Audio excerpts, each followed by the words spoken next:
close to 1K anymore. Yeah, I gave neither am up. I. Neither am I, but I haven't been trying anything nearly that exciting. I was in striking distance for a bit, and then I started experimenting again. Yeah, I mean, sleep deprivation will do that to you. I know you're Dude, not. my stats from the last 2 weeks must be so bad. I don't have Don't them even because check. I've been playing on the iPad. Oh yeah. No, I was trying to play in the car on the way to Maine, and that was a bad idea because Verizon is the worst. And so Mm, I'd just be like, "Oh, disconnected, reconnected, disconnected, reconnected." Like, I, I, I'm not even playing a fancy deck. I'm just playing Hunter cards on Curve. Just let me play my cards, please, Verizon. Like, why do you have to do this to me? so we could, um are you able to edit again? I could do it one more week. Yeah, I'm still on vacation technically, and I'm probably not moving tomorrow after this whirlwind trip the last 2 days. So, Okay.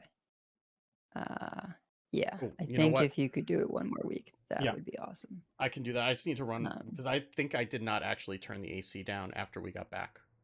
So I'm already sweating, which means that I probably forgot to do that. So I'm gonna go run and do that real fast. We could probably do more of the Twist and Wild stuff as like we should definitely talk a lot about it today, but then maybe our explanations next week we'll see is just like because the wild stuff will be live, I assume. The Twist stuff I have to look more carefully. It was such a long patch notes. Yeah, I think yeah, yeah, I it's the actually 22nd. Twist Yeah, stuff is September. When is it yeah, live? yeah, I think we should do that kinda closer to the time, right? So if well, Yeah. we Wild may just be there, right? yeah, but, like, if we do it 31st, then by the Yeah, time people get the episode, it'd be early September, and so the twist thing will have started. yeah, I kinda think next week will be I'll maybe have a lot of BGs to talk about. That is true, actually. I yeah, should it's true. probably play some BGs Yeah, Like before next week. either I will play BGs and talk about it, or we should have a BGs guest next yeah, week. yeah. There are a couple people who we could think about. So And then like maybe a wild person on the 31st or something. I don't know. mm, yeah, having that many guests won't spike my anxiety too much. Um uh, and yeah, I may just start like just editing with her on me or something. yeah, I can take Yeah. this week. That's not a problem. And then we'll figure it out. Because I'm probably not doing much sleeping over the next couple days anyway. I usually edit after Maureen goes to bed, and Maureen's probably going to pass out like before we're done recording tonight, based on the fact that she was so excited to see Twin B that she was up at like 4:30 this morning. So she's gonna be out by the time that we're done recording. Like she did the first driving shift because she was just gonna crash if we in on and then we got to like southern Maine and we switched and she's just like, yeah, I'm done. All right. All right. Oh, I need Audacity open. That's what I'm missing. I do not miss driving between Philly and Cleveland. Yeah. Well, I I don't miss driving to New Jersey, and this felt like driving to New Jersey, so I definitely did not miss that. But Maine's good for like a day, and then I'm like, okay, that's enough nature. I'm ready to go home. Let's go. I saw the boats. I saw the water. We're good. Let's go. Uh, Skip update. you're not getting any weird echoing this time, are you? Because I don't think so. okay. For some reason, when we were recording with Smarms last week, I got weird echoing, and I had to switch it off so that nobody could hear the bumpers. So hopefully that's fixed. I don't know what the hell happened because I didn't change anything. I just put it back the way it was, and it's fine now. But whatever, we'll see if it As does. usual, Then let me Smarms know. causing audio issues. Oh, is that a thing she does? You should have warned us about that before we recorded with her. I'm joking. Usually it's like on her end that she just can't figure stuff out. Yeah. All right. Well, I'm ready to start recording if you all are. Yep. I need the show notes. Let me put the link back in the Oh chat. yeah. It's in it. Well, oh yeah, the link to the show notes. Oh. Yeah. Yeah. Yeah, so it's at the bottom. we go. Thanks. Oh man, I will try and be very brief with the Voxy stuff, but I still think it's worth covering. That's It's fine. too funny. Hat just trolling. Oh, you mean not Hat? It's totally fucking Hat. Who else would do this? If it wasn't him, he would have said it wasn't him. Yeah, that's true.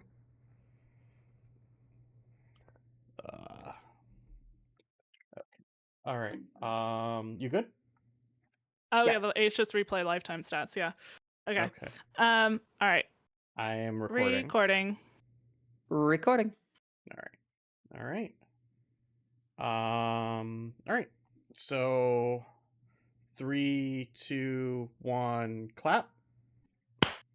3, 2, 1, clap.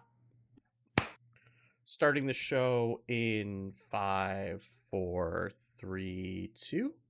I grant you permission to speak.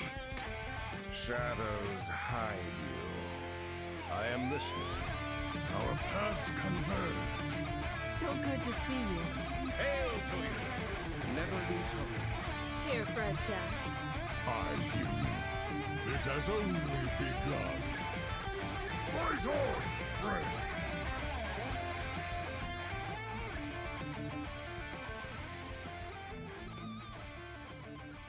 Welcome to episode 409 of Coin Concede, a Hearthstone podcast dedicated to making the competitive side of the game more accessible to you. It is Thursday, August 17th, 2023 in the evening.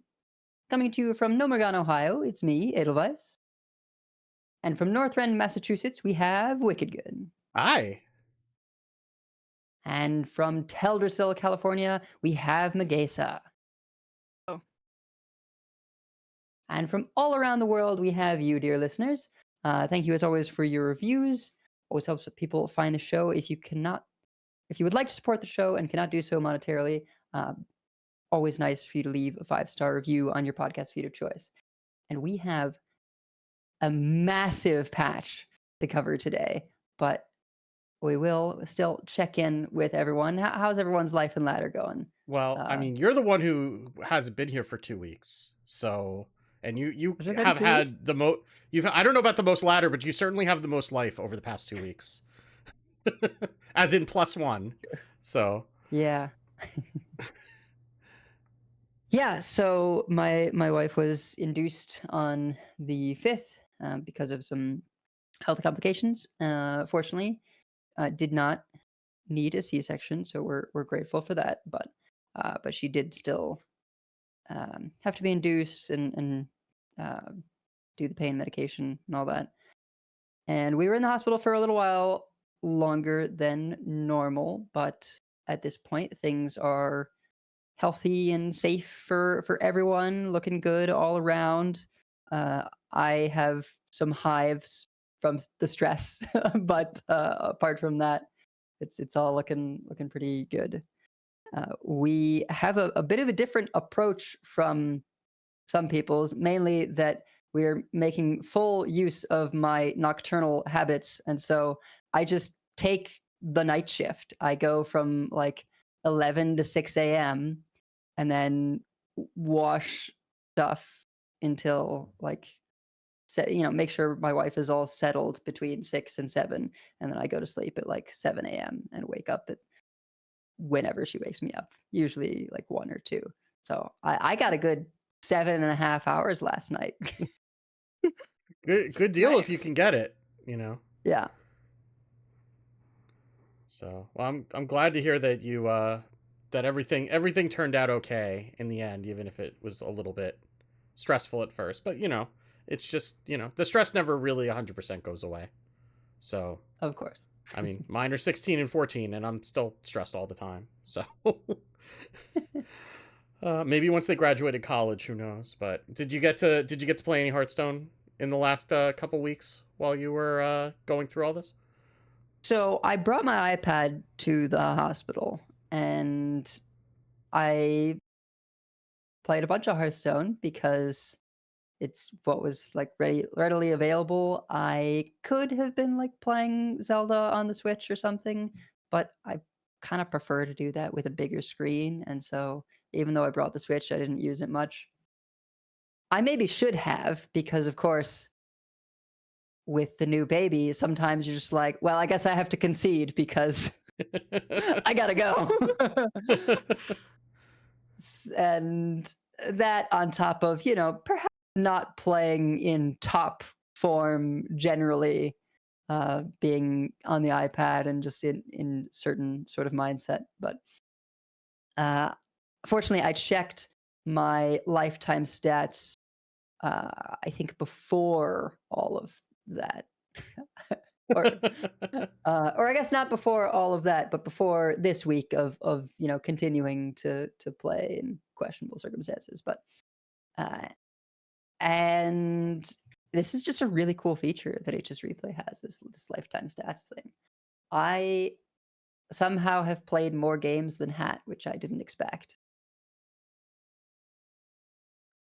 Yeah, Wicked, you played the most of I any of us though. a disgusting number of games. Yeah, and Which, given the length of your games, I find surprising.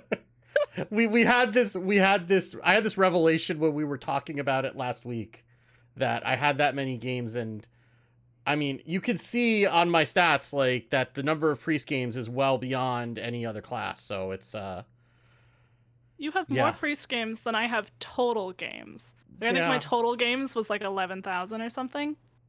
And yours was, I don't know, like 4 times that? At yeah, least 3. that could be. At least 3 times that. I think it was I think it was like, no, it might have been like 15,000 priest games, something like that. I don't know. I mean, I have like 6,500 wins, and it was like a 49% win rate. So because a lot of those games were when I started, when I was not really as good of a player. And yeah, that was but yeah, probably about 15,000 priest games. So that was yeah, I've like I said last week, I don't really want to think about how many hours that translates to. I'm just going to say that I really got my money's worth out of the game and leave it at that.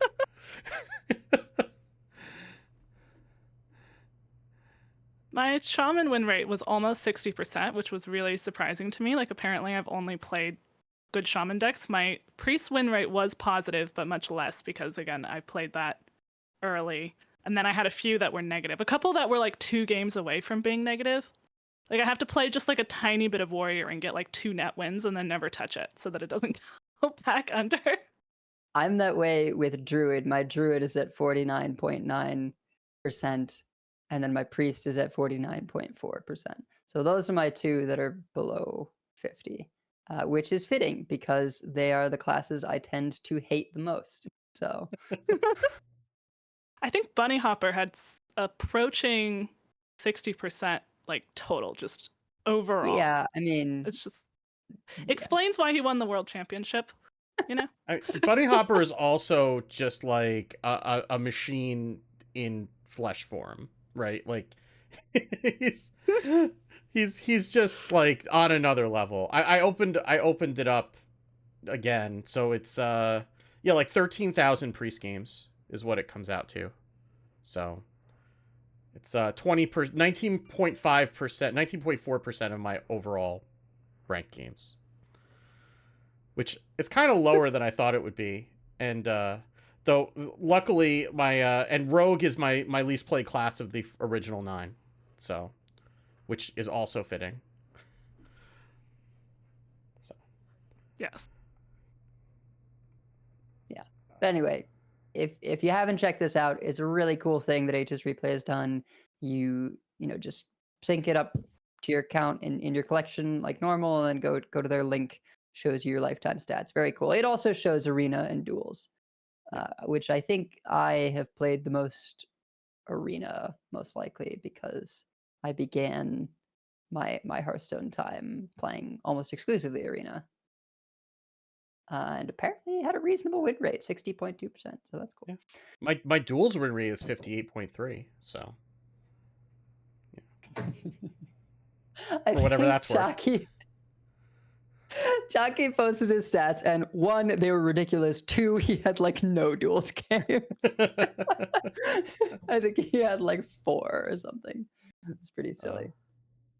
But yeah, in terms of ladder stuff, what have you been playing? Well, I played some of the Curse Warlock on Monday because I saw Language Hacker posted a video about it. And I tried it. It was fine until it wasn't, the usual thing.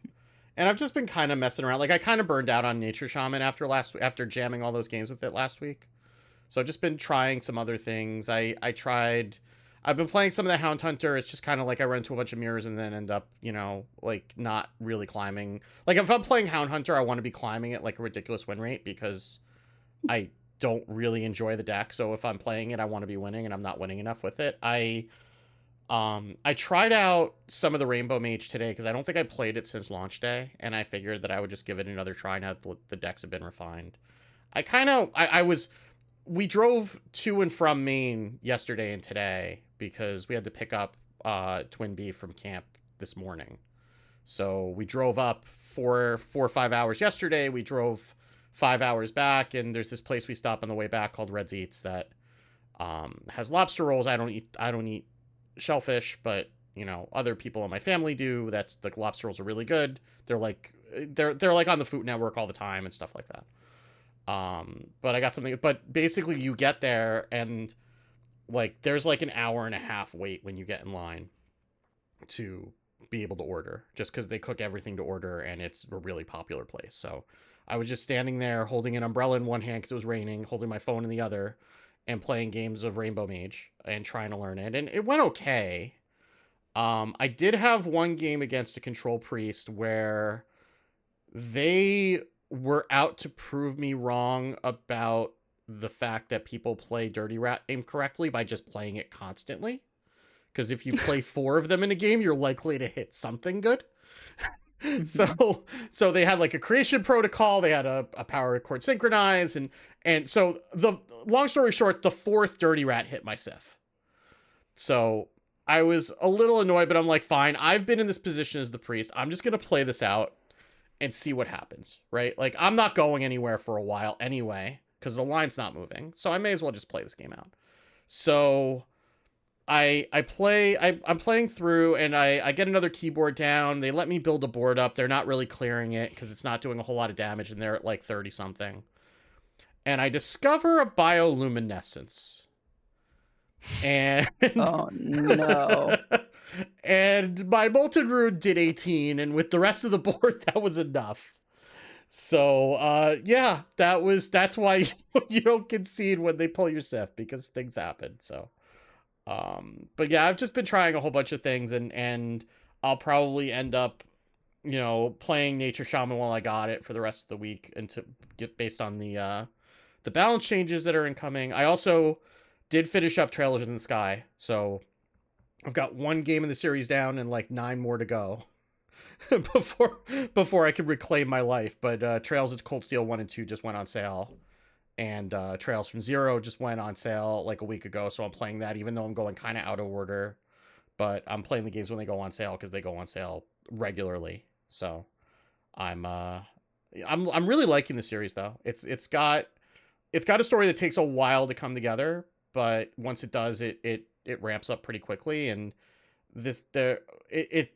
people have described it kind of like the Marvel Cinematic Universe of JRPGs. Like there's just like 3 different arcs that all kind of come together in Trails into Reverie, which just came out, which is like the Avengers Endgame of the series. So I'm looking forward to that more than I am the Marvel Cinematic Universe, because somebody told me I needed to watch Thor in order to understand the first Avengers movie, and I fell asleep halfway through that, and that was the end of that. So yeah, Thor Ragnarok, you don't need to understand anything, but it is the one that's worth watching. Yeah, Very the good. original Thor was not good.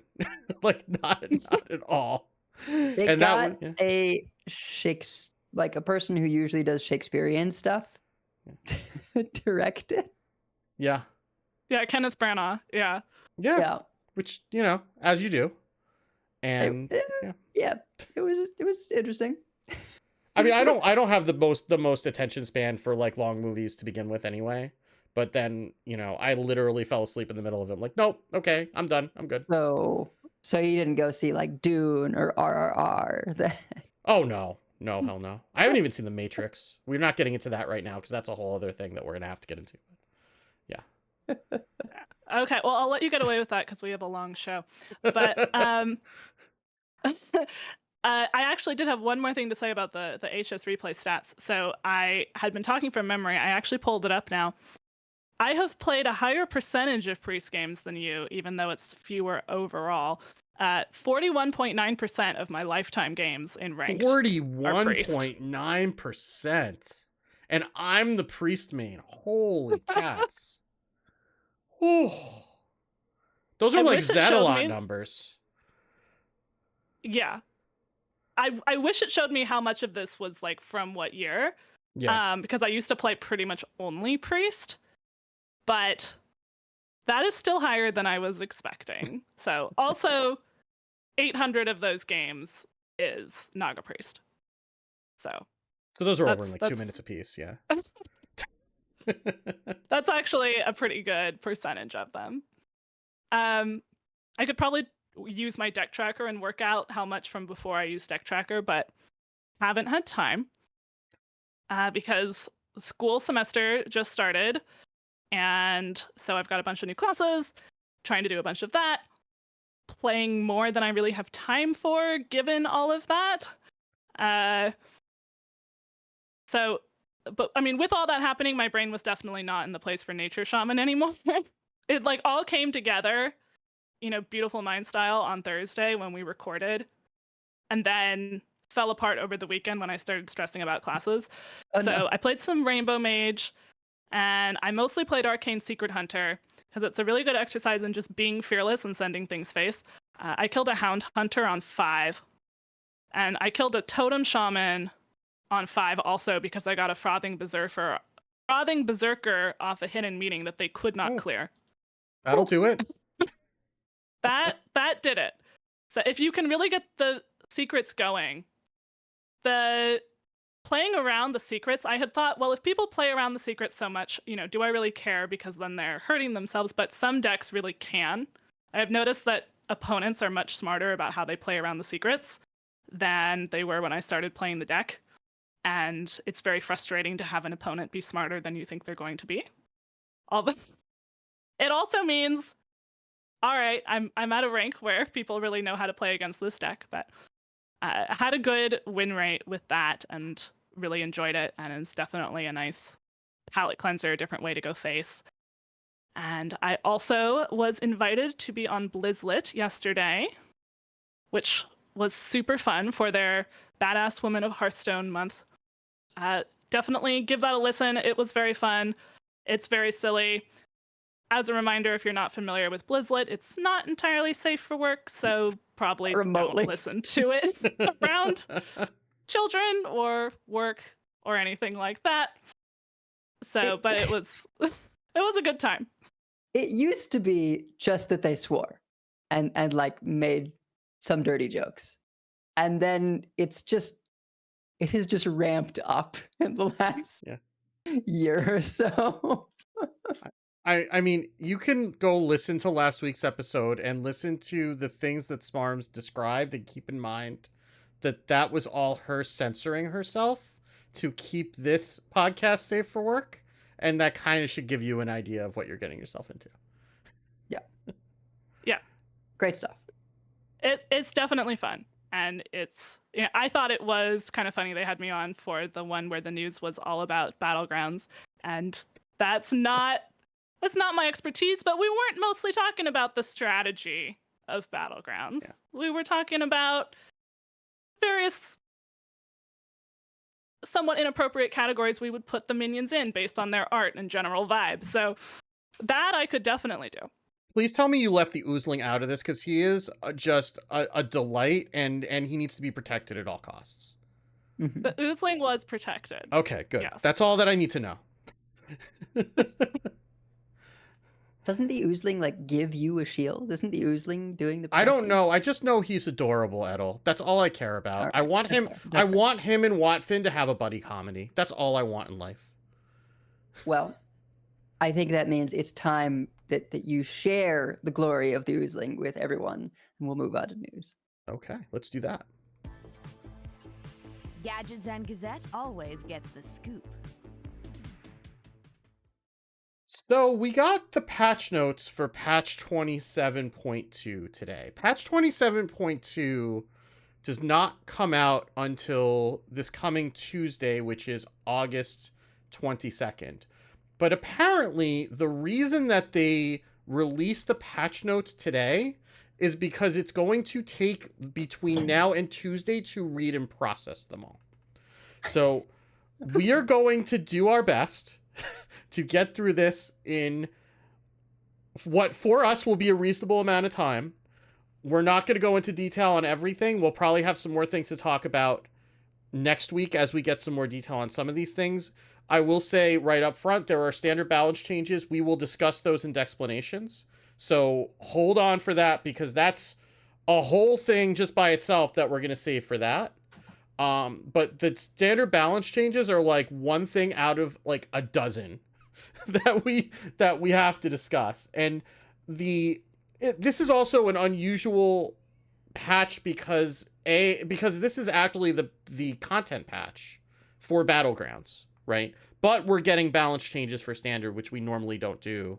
This patch is also like a couple weeks earlier than we would expect it typically, which is probably why we're getting the balance changes.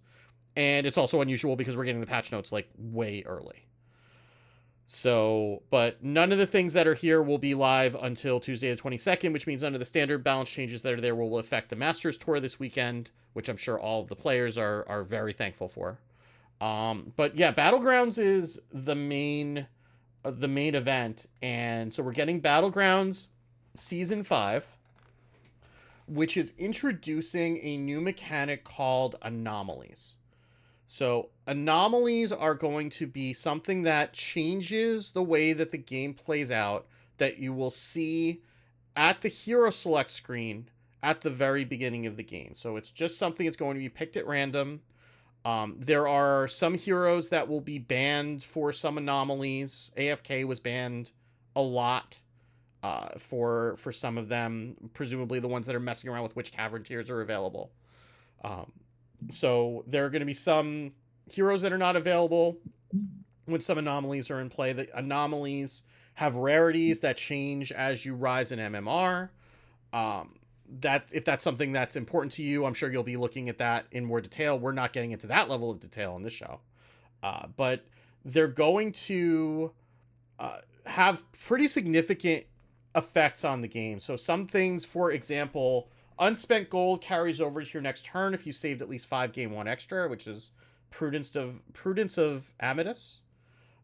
There's Money Match, just start at 10 gold. Denathrius Anima Reserves just makes everyone Sire Denathrius, which basically means you're playing with 2 quests, or with 1 quest per player. Everyone has a quest, and that's everybody's hero power. Buddies will come back. There's Oops All Blank, so there's 1 for each minion type, and it means that only that minion type and neutrals are in the tavern for that game. So that changes the size of the pool. Obviously, you're removing 4 minion types from the pool, so that increases the number of minions that'll be there per minion. So you'll be more likely to hit your comp at least. So, and there's just one where all minions are golden. You don't get triple rewards for them, but just everything's golden. Have fun, right? And they're going to be introducing some more throughout the patch that are not going to be there at launch. But this is going to have a pretty significant impact on the way that the games play out in the way that Quest did, because this is going to be a fundamental change to the way that you approach the game. It may not change the comps that you play necessarily, but it might change the way that you approach those comps, or it might open up some new comps for you depending on what the options are. My favorite anomaly that will be coming a little bit later is everything's on fire. At the start of the game, take 30 damage. Whenever another hero dies, regain 5 health. Dev comment, this is fine. What I like about this as someone who is not playing at a high MMR is I've given up all hope of understanding the meta at a high level in Battlegrounds anyway. So this just increases the chances that my opponents have no idea what's happening either. And we can all figure it out together. I think if I were in the middle where I did care about understanding the Battlegrounds meta more, but had trouble keeping up with it, this might be a little anxiety provoking, but I think it does introduce a lot of variation and on your feet thinking, and also puzzles for the high MMR players to solve. Oh, I'm excited for it. Yeah, maybe I can stop tanking my standard rank for a bit and instead just like play some BGs. Yeah. There is also. Okay, you go. Go ahead. I was about to switch a little bit, so. Oh, okay. Yeah, so there's a lot going on, and we're not going to go through all of the details. We've got a new hero, Thorum Stormlord, who has a passive at the start of the game, discover a tier 7 minion to get after you spend 65 gold, because, oh, by the way, one of the anomalies opens up tier 7. So that's something that is going to change.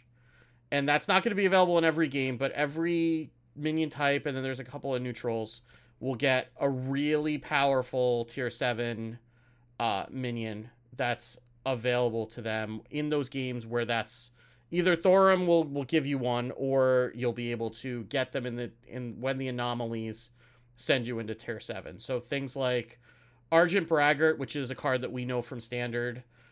Battle Cry, set this minion's attack and health to the highest in the battlefield, and if it's golden, then double. King Varian, who's a 9/9. When you sell this, discover 2 tier 6 minions, or the golden one, discover 4. Moira Bronzebeard will double and then triple Battle Cries and Death Rattles. There's Papa Bear for Beast. Death Rattle summon 3 Mama Bears, and the golden Death Rattle summons 3 golden Mama Bears. Champion Sargeras for demons. Minions in the tavern have +10/+10, or golden +20/+20, because demons care about eating things in the tavern, so that increases their stats as well. Recurring Nightmare for undead. With Death Rattle, give a different friendly undead Death Rattle summon a recurring nightmare. The golden one is just summons a golden one. The Death Rattle summons a golden one. Captain Sanders for pirates, just Battlecry, make a friendly minion golden. Here you go. Enjoy. Tide Oracle Morgul for Murlocs is poisonous to 110. When this attacks and kills a minion, give its maximum stats to a minion in your hand, and when it's golden, it gives double those stats. Because again, Murlocs now care about stats. Yeah. Murlocs care about things in your hand now, so that's on theme as well. Yeah, it's these are supposed to be bananas, right? Like that's if we're going up to tier 7 and we're not doing it in every game, then they should be. Granite Guardian for elementals is a 117 with taunt. Whenever this is attacked, reduce the attacker's health to 1. Seems good. And then for Naga, Sea Witch, Zarjira, Spellcraft, choose a different minion in the tavern to get a copy of. And then the golden gets you 2 copies of it. So if you happen to if you somehow get this in the anomaly where you only need 2 copies of a minion to golden, you're pretty set. Obsidian Ravager for dragons. Whenever this attacks, deal damage equal to its attack to the target and an adjacent minion. So it's a 4/4 base, and the golden is 8/8, and when it's golden, it deals its attack to both neighbors.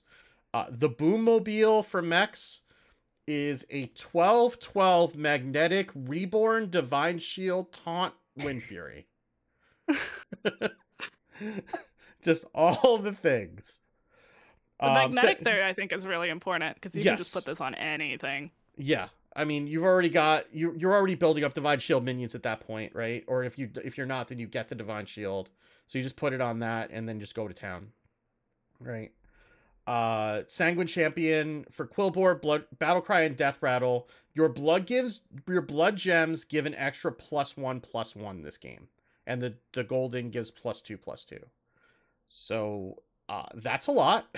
That's a lot of stats for Quilboar, especially if you're going all in on blood gems at that point. And then Amalgadon is back as a tier 7 to its original stats. It's now a 6/6, and the golden 12/12. Battlecry for each different minion type you control, randomly adapt, and the golden adapts twice.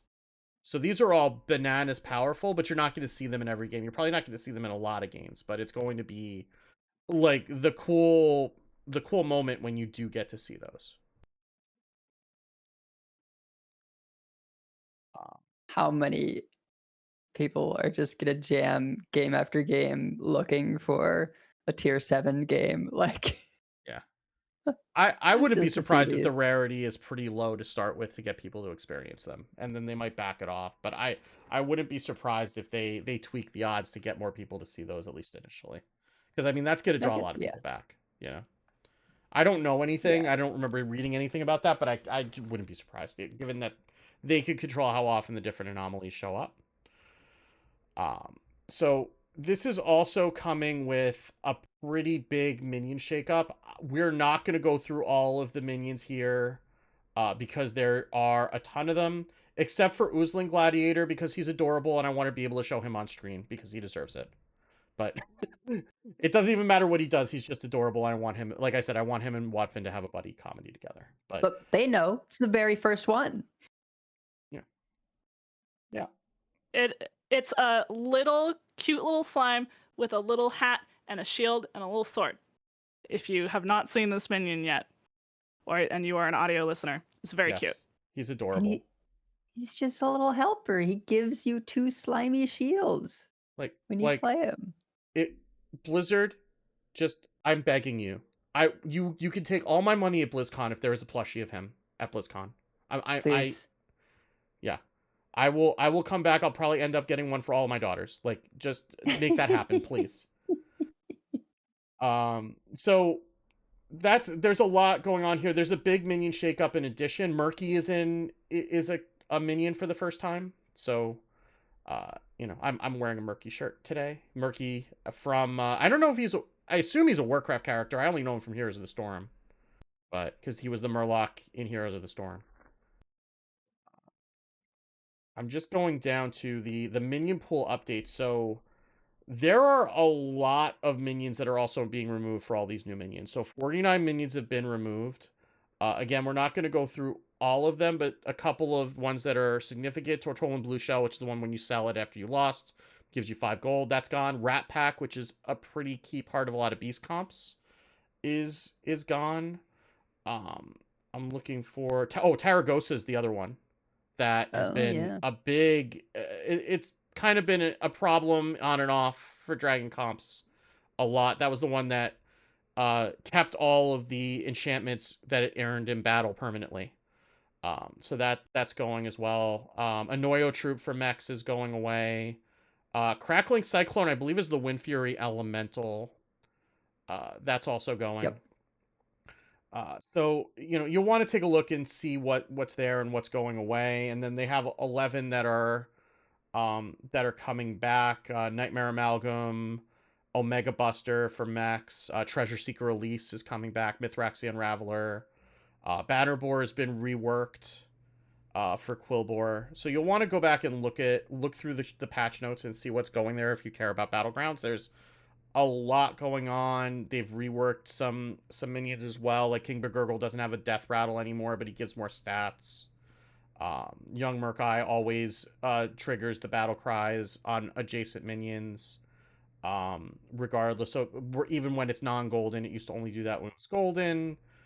So you'll want to go look through this. Oh, the other significant one, I guess we should say, is that they changed Lava Lurker, which is the one that gets the first spellcraft played on it. It keeps permanently. They've adjusted that because they're including spellcraft spells that don't enchant minions. It's now been reworded to say the first spellcraft enchantment on this each turn is permanent. So there's one, if that tier 7 minion, Naga minion, that would give you a minion from the tavern. If you play that on the Lava Lurker, it won't consume it. You can still play another enchantment on top of it. It'll still keep that. So that's just a good quality of life thing, because that's a mistake I would probably make all the time and then be upset about it. So I'm glad that they kind of got ahead of that. The patch notes also have the details for all the armor tiers. Again, that is not good podcasting, so we're not going to read through all of that, but you can go and see what that is for both lower and higher MMR players. It seems exciting. It seems like it'll be fun to check out.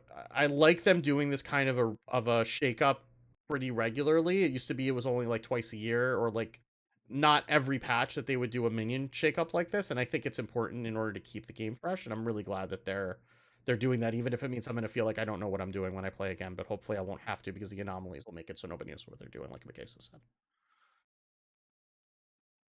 Yeah, I mean, for the players for whom this is their main mode, I think it's really nice to feel like they get expansions too, right? Because before, it was just sort of like, well, all these things that standard gets are cool, but I guess we've got to wait like another 6 months or whatever to get big minion shakeups.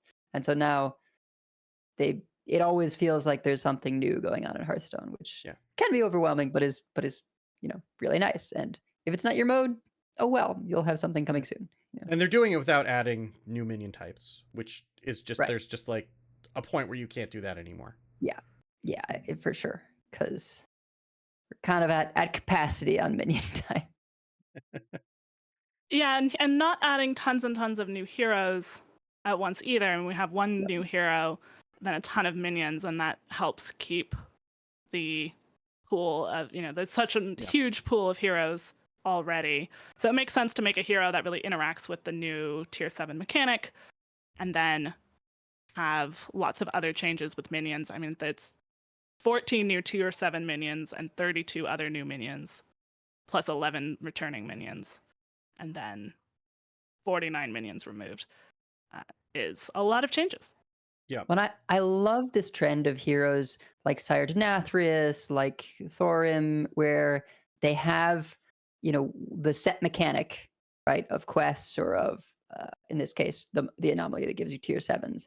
And they're still like cool during the time, but then once all this is gone, it's like extra special. Like, well, no one else has quests, but Denathrius has, his quest, or no one else has tier 7s, but Thorim can get tier 7s, and so that's pretty cool in my mind. And then they're able to bring back those mechanics with the anomalies too. Like there's one there's one where everyone's Denathrius, where everybody gets quests. There's one where you get Dark Moonfarer tickets instead of discovering from the next tier up when you triple a minion. So it's cool how they're able to bring those things back too. Yeah. And of course, with the new Battlegrounds set, there's a new Battlegrounds rewards track. So that's going to, there's a lot more information about that. If you're interested in the announcement blog, they'll talk about that, where again, it's all cosmetics. The art is, good as always. So if that's something you're interested in, then you'll be able to get the season pass, which will also get you the 4 choices for a hero instead of 2. If it's your main mode, you're getting that anyway, so you'll just get the cosmetics, but go check that out if that's something you're interested in. And that would normally be, along with the standard balance changes that we're still not talking about yet, that would normally be like a lot for a patch. But we're not done. So, Edel, you want to talk about Caverns of Time? Yes. So I am super excited that they have created a wild only set. Now, a bit of a caveat here. While it is technically, like they say, 147 cards, it's 113 of these are buffed reprints. So stuff that really just is not up to snuff in Wild, perhaps isn't even after these buffs, but at least it has more of a chance. They have updated them and made them, more into the modern era. And then they have 34 brand new cards. Things like Totally Totems, which is a shaman spell that overload 4 mana, overload 1, summon all 5 basic totems. For those who don't know, there used to be a spell damage totem. So that is the 5th one, I assume. There's a Priest Dragon, Murazond Thief of Time, who battle cry, if your deck has no duplicates, discover a dragon, deal damage equal to its cost to all other minions. Dragons tend to be big, so that's like a board clear. It's a 7 mana 6/6. And then this Caverns of Time special set, it has a bit of a Cthulhu bent, with a lot of the sort of buffed and remodeled cards. And so there's a neutral here, 4 mana 1/1, Eye Stalk of Cthulhu, taunt, lifesteal. Whenever your Cthulhu gains attack or health, this does too, wherever it is. Now, I was always a big fan of the Cthulhu cards. And of course, they just have been unplayable in Wild. So I don't know if this Caverns of Time, Wild exclusive expansion is going to be enough to push them into playability, but I think people are going to try it out. So they are direct to Wild, just like it sounds. You open these, they're not available in Standard at all, which also means that they can balance them for Wild. So the 34 brand new cards, especially, they can try and make them sort of more powerful things that maybe would be too good in Standard, but are, fine in Wild, because Wild is already very high powered. Not to say that they're necessarily going to be super unbalanced. We only have those 3 so far shown that I mentioned. We'll be getting, the other ones revealed to us on the 22nd. And then there is just a huge swath of updates to some neutral and original 9 class cards from sort of, all of Hearthstone history, but mainly focused around that Whispers of the Old Gods, Gadgetzan period. Some notable inclusions, at least from my view, in terms of stuff that got like really big updates. Malorn was a druid legendary that never saw play.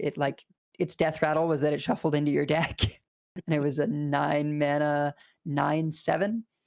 So now it goes dormant and revives after 2 friendly beasts die. So at least you don't have to go looking for it and pay 9 mana again. It just wakes up. Aviana goes to 9 mana, which means you can play something on this very same turn that you play her. That's a nerf revert, in fact, Yeah. right? Because originally it started at 9, and then Aviana was too good. It wasn't in Standard. Called the when Forgotten it got King. nerfed, right? Yeah. There may have been a period in Standard. Yeah, there was a period in Standard where you would go Aviana, Kun the Forgotten King, refresh your mana crystals, and then pop off with like a Malagos combo. I think there was. For those who don't remember, Aviana is now or was a 10 mana 5/5. Your minions cost 1, and she will now be 9 mana, so you can actually play a 1-cost minion. And yes, the idea was to do kind of an Aeonar where you refresh your whole mana crystals and then you get all of the things. So yeah, so now people have the choice of whether they want to go Aviana Aeonar or Aviana Kun. Why choose? You can refresh twice. I suppose, but you only have so much board space to, play your Malagos and copies and then kill them. I mean, you can run both of them to just have more, to not be relying on 1 copy of a legendary in order to be able to do your combo, right? Yeah, potentially. And then Hunter, I am most excited for Lock and Load, is now 0 mana. This was a 2 mana Hunter spell that said this turn, whenever you cast a spell, add a random Hunter card to your hand. Now it's 0 mana. So you can just go lock and load, play a whole bunch of spells. This was like the only way you could get value as a Hunter for a period of time. So you got to do like Hunter cosplaying as Rogue. And the deck was called Yogg and Load because, you would have your lock and load turns where you play a whole bunch of stuff and then you would just play out Yogg-Saron later on and hope it won you the game or got you enough burn that you could do it. So I am sure it will be terrible, but I'm excited to try some Yogg and load again.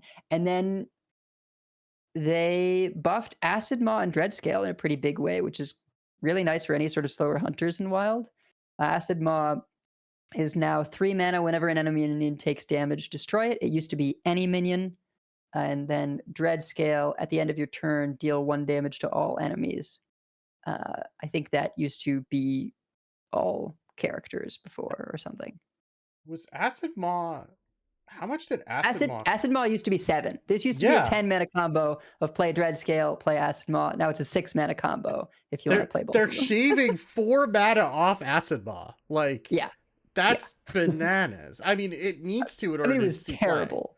Yeah, It was you bad never, even on release. Like, And But- the one that but- stands out to me here, Ball of Spiders is a card that when I discovered it had ever existed was appalled. 6 So mana. 6 mana, summon 3/1/1 web spinners with Death Rattle, get a random beast. 6 mana to get 3/1/1s that give you a tiny bit of value as Hunter. They really didn't want to give you value as Hunter for a while. Yeah. Now it is 3 mana for 3/1/1 web Which spinners, is- which is Okay, it's- which is reasonable. it's the same amount you would actually spend for 3 web spinners. Oh right? my god. Yeah. Like that card was so bad at the time, and it would just never saw play.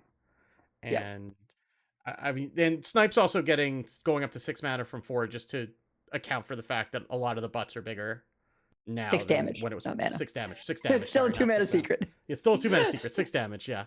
Yeah. But to And- account for the and- fact the butts are bigger, right? So Yeah. that makes sense. And in that same vein, like Mage had Flame Lance, which was 5 mana, deal 8 damage.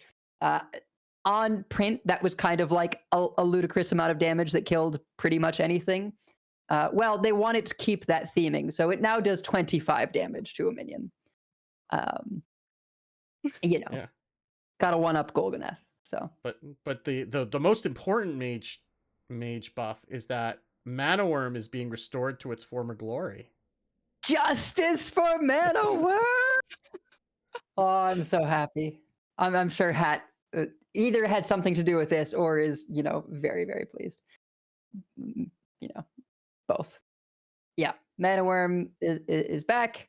I mean, given They- how much he loves Vicious Slither Spear, I would think Hat is at You the can take very those. least very happy about this. Yeah. And if you somehow missed Mana Worm, it's Vicious Slither Spear but permanent. Yes. And it's yeah. Yeah. So it Oh my just God. grows, and it doesn't go away at the end of the turn, and it got nerfed to 1/2, and now it's going And back to died. 1/3. Yeah, Yeah. it would die. Got nerfed to immediately. 1/2 and was never played again. Yeah. Yeah. Yeah, there are some other cool things like Soot Spewer used to be a 3 mana 3/3 mech spell damage +1. Now it also has a battle cry. If you control another mech, get a random fire spell. Cool. They're not super impactful stuff. Goblin Blast Mage went from 4 damage randomly split among enemies to 6. If you control a mech. They're buffing Cabal Flame Crystal Runner Leviathan. for some.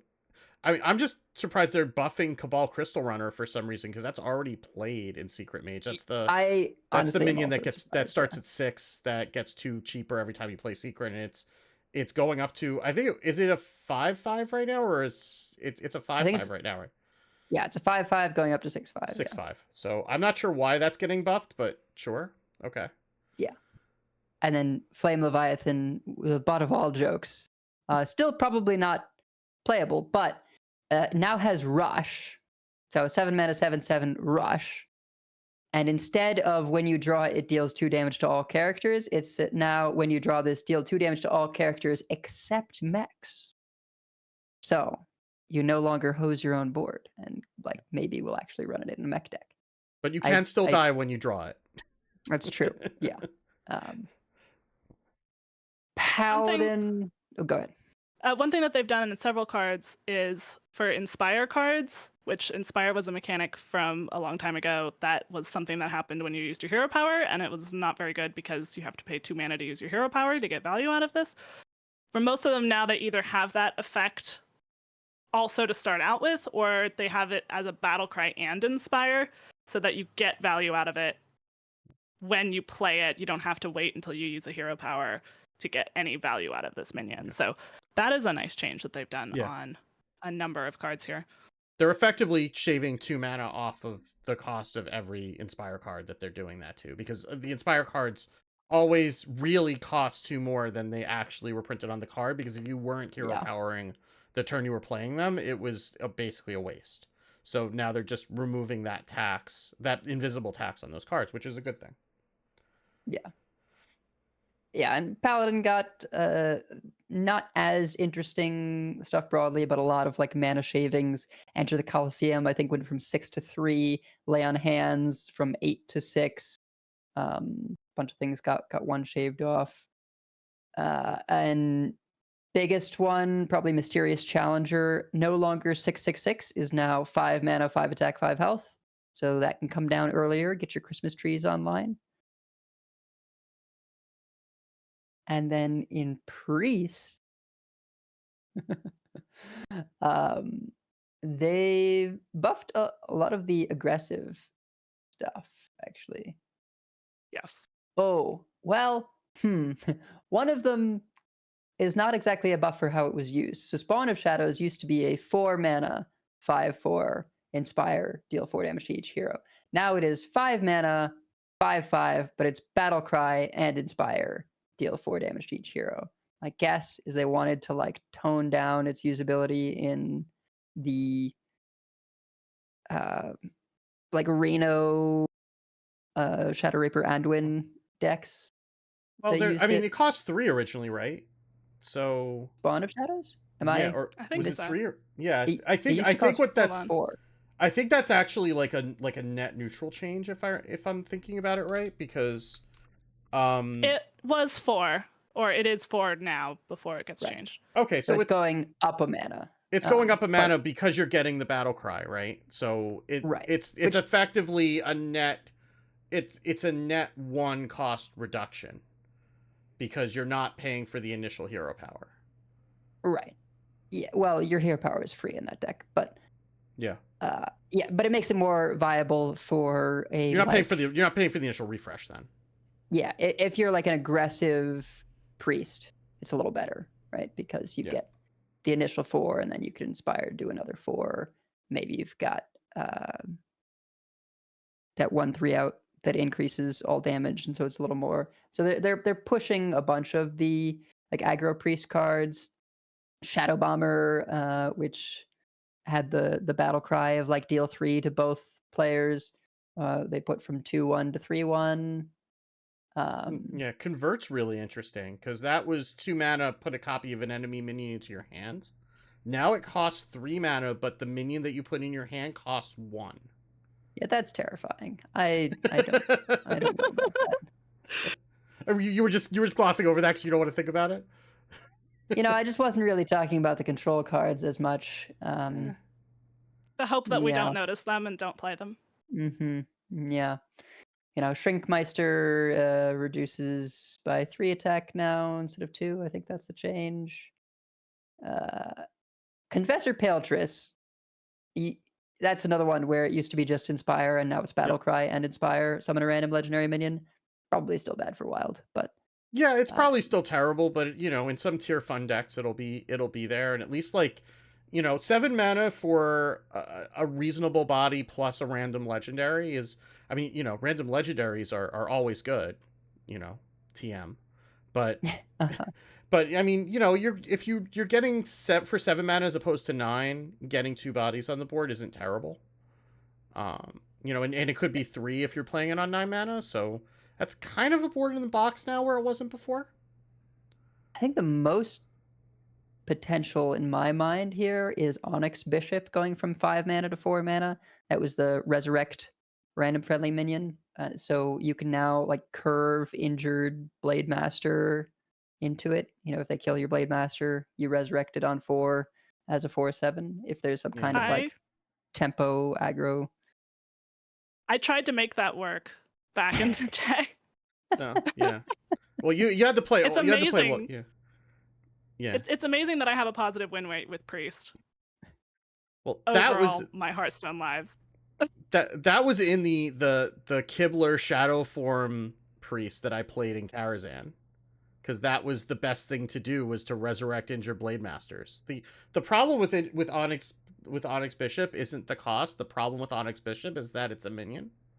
So the other resurrect things will get Onyx Bishops back, which is never what you want. So It's fine. You just play the Discover ones now. sure, okay. But then Rogue got, in addition to some of the Cthulhu things, they've also been buffing the Jade things. So Rogue's Jade Swarmer is 1 mana instead of 2. Shadowpan Rider is now, if you combo +4 attack instead of +3, so it's, better than a Boulderfist Ogre. Tomb Pillager got an extra attack. The Jade Shuriken does 3 damage now, in addition to summoning the Jade Golem. Yeah, just, quality of life things all around. Blade of Cthulhu, 6 mana. That's the biggest one for me. That's terrifying. Blade of Cthulhu used to be 9 mana. It sure was. And 9 it got mana played. for destroy an enemy minion and add its stats to your Cthulhu. Now it's 6 mana. That's real. Because you can do that, step it, whatever, and it's still a lot to kill a thing, but it gives so many stats to your Cthulhu. So very excited for that. And then a Nubarak. It looks like maybe the only thing that happened to a Nubarak was it got a mana shaved off. Yeah. Poison Blade also was a 4 mana weapon. 4 mana 1/3. Your hero power gives this weapon +1 attack instead of replacing it. Now that's going down to 2 mana. Yeah, and I was wrong. I misread this. Anubrakan's infinite now. Oh. Yeah, sure is. Anubarak, sorry. Yeah, Death Rattle, summon a 4/4 Nerubian with Death Rattle, summon a Nubarak.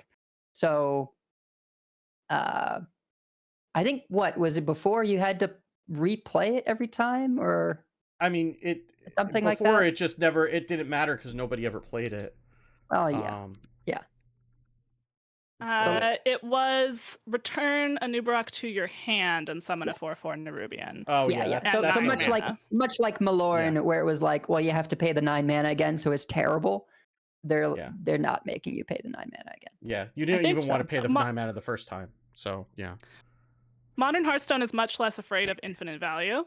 Yes. I mean, because stuff gets silenced, right? There's a lot more 1 mana silences. Silence all enemies. Yeah, I mean, Starfish exists both in Wild and Standard, right? There are plenty of neutral silence effects and transform effects and everything. It wasn't like we had to play oh my god, what was the it was not Millhouse Manastorm. There was the 3/3 that would turn something into a 1/1 or a 5/5. Oh yeah, it would turn it into either a squirrel or a dinosaur. Tinkmaster Overspark. Tinkmaster Overspark. That was what you had to play to get rid of Death Rattles back in those days. I mean, this was the reason Owl got nerfed from 2 mana to 3 mana, right? It was a 2 mana 2/1. They made it a 3 mana 2/1 because it was too good being able to silence for 2 mana on a 2/1 beast. It was in Face Hunter. Yeah. Well, because it got rid of taunts. Now taunts aren't cheat anymore, And then people ran Spellbreaker, which was a 4 mana 4/3 silence. Yeah, so Rogue, very cool stuff. Excited to play Cthulhu things there. And then Shaman, another Jade class. Though they have a bit of totem focus with Tuskar Totemic and the one new card we saw that summons all 5 totems. Thunderbluff Valiant now is Battlecry and Inspire, give your totems +2 attack. I think this is smart, where it's just a lot of these things that they now are giving Battlecry and Inspire, so you don't feel like an idiot just playing it on curve.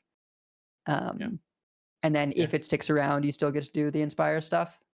Yeah. And some of these are old school reversions, like Tuskar Totemic, I think got nerfed back in Karazhan because that aggro shaman got nerfed from 2 mana to 3 mana. It's it's fine now. It can be 2 mana again. It's gonna be okay. Because you would, there's so many more totems now too, is the thing. Yeah. But it used to high roll with somewhat frequency the 2 mana 3/4 overload 1 totem, Yeah. and that was just devastating. Yeah. I mean, there were only like 4 non-basic totems at the time, so they were all generally pretty good. Like it was pretty hard to low roll. And there's also I don't know if it's going to be able to pull from all 5 basic totems or just the 4 that you can get from the hero power. Because I think it can summon just any totem, including the basic ones. Yeah. So I don't know if it's going to include spell damage totem or not. Still, I don't know if it does. I mean, it probably still does today, but Yeah, I don't know. And Halaziel getting a spell damage is pretty good. Halaziel gives your Yeah. spells lifesteal, so giving it a spell damage is probably fine. That's a card that we used to play in Control Shaman way back when, and it was fine in Standard, but like this is not like you would play it with like I mean- Elemental Destruction. Yeah. The combo was Halaziel, Elemental Destruction, which was 3 mana, deal 4 to 5 damage to the I believe board. so. Yeah, with Because Overload Shaman just 5, can't yeah. have definitive damage at that time. And then it was Overload 5, yeah. So it was 8 mana because Halaziel was 5, but you would like Reno, hopefully clear the board, but then like not have a next turn. Yeah.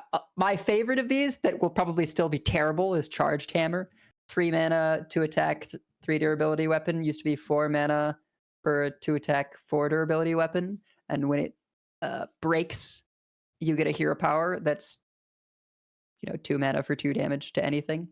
I was always obsessed in old Hearthstone days with hero powers like that, or like the Shadow Form one where you got to do 2 damage to stuff.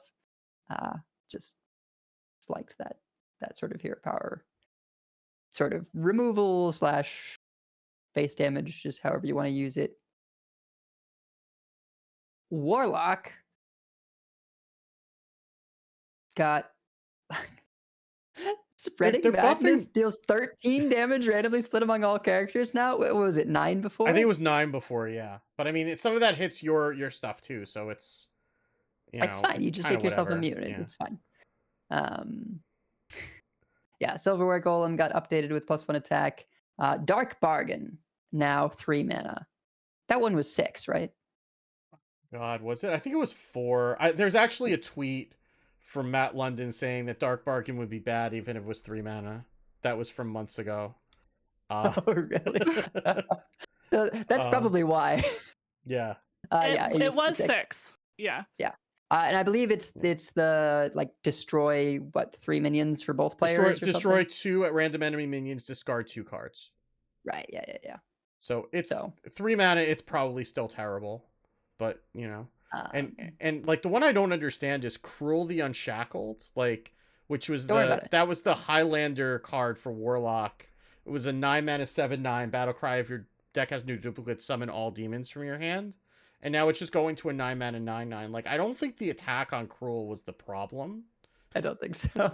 I think it was the fact that it cost 9 and that you had to have your demons in your hand. Like I don't know why that change is happening, but fine.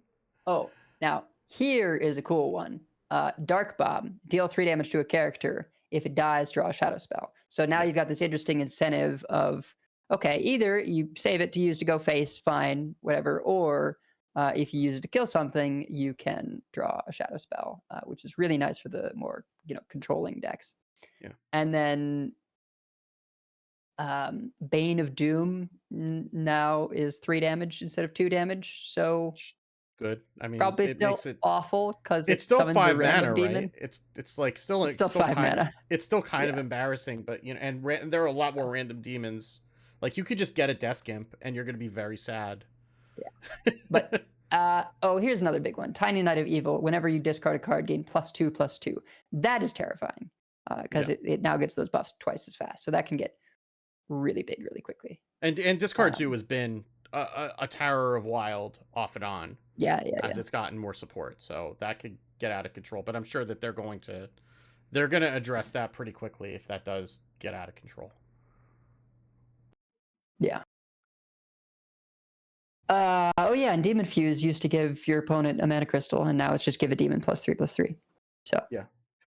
That doesn't need to have a downside. It's That's better. fine. And then last but not least, Warrior, or at least of the classes, Warrior. Again, a bunch of mana shavings. I like that they gave Axe Flinger an extra health because that's a cool one. Ancient Shield Bearer, which was the Cthulhu minion that gave you 10 armor if your Cthulhu was, 10 attack? Yeah. Now is 6 mana instead of 7. Alley Armorsmith is 3/7 instead of 2/7. Bouncing Blade, 2 mana. Brass Knuckles, 3 mana. But my favorite one, and I think you're looking at this too, Iron Juggernaut is now Battle Cry and Death Rattle. Shuffle a mine into your opponent's deck. When drawn, it explodes for 10 damage. No, I was just happy about the Bouncing Blade buff because that means that I can try the Gunspire deck again. Oh, yeah. Sure. I spent way too much time and way too much MMR trying to get a Gunspire deck to work in Standard when that got released in Witchwood. So, Gunspire was a 7 mana 3/8. Whenever it's dealt damage, it fires its cannons to deal 3 damage to a random enemy. Yep. Yeah. So as Warrior, you'd try and get a few of them out somehow. And you had things that would copy damage minions. Yeah. There was blood omens or blood brothers or blood something that would copy damage minions, and you had Carnivorous Cube, right? So you try to copy the Carnivorous Cube, get the cubes to die, get a bunch of Gunspires, fire the Bouncing Blade, and then hopefully you just kill everything. But play that song from V for Vendetta. Exactly. Yeah, exactly. Well, I'm happy about Iron Juggernaut because just an extra mine for 10 damage. I'm once again not in line with modern Hearthstone at all, even with that change, I'm sure. But it's cool. I always liked Iron Juggernaut, and it's fun to include in an already bomb focused deck. And then neutrals, again, they buffed Jade stuff. So Jade Spirit is now a 3/3 instead of a 2/3. A bunch of Cthulhu things getting buffed. Acolyte of Pain going to 1/4. Wow. So I don't know if that means it's going to affect the one in Standard Core. I mean, technically it's a different set, right? Right. So it wouldn't necessarily. But yeah, I'm be an curious. Interesting thing to find out. Yeah. Sludge Belcher, which was, of course, a staple at one point in time, is now a 3/6 instead of a 3/5. Small Time Buccaneer. Oh man. Another aggro card getting its extra health back is now a 1/2 instead of a 1/1. That was if you have a weapon equipped, it gets +2 attack. So particularly in Rogue, it was you play Buccaneer on 1, dagger up on 2, hit him for 3. Yeah, those are the good old aggro days. I remember Casey calling that Flame Imp because it was. Because it was, yeah. It was a Flame Imp.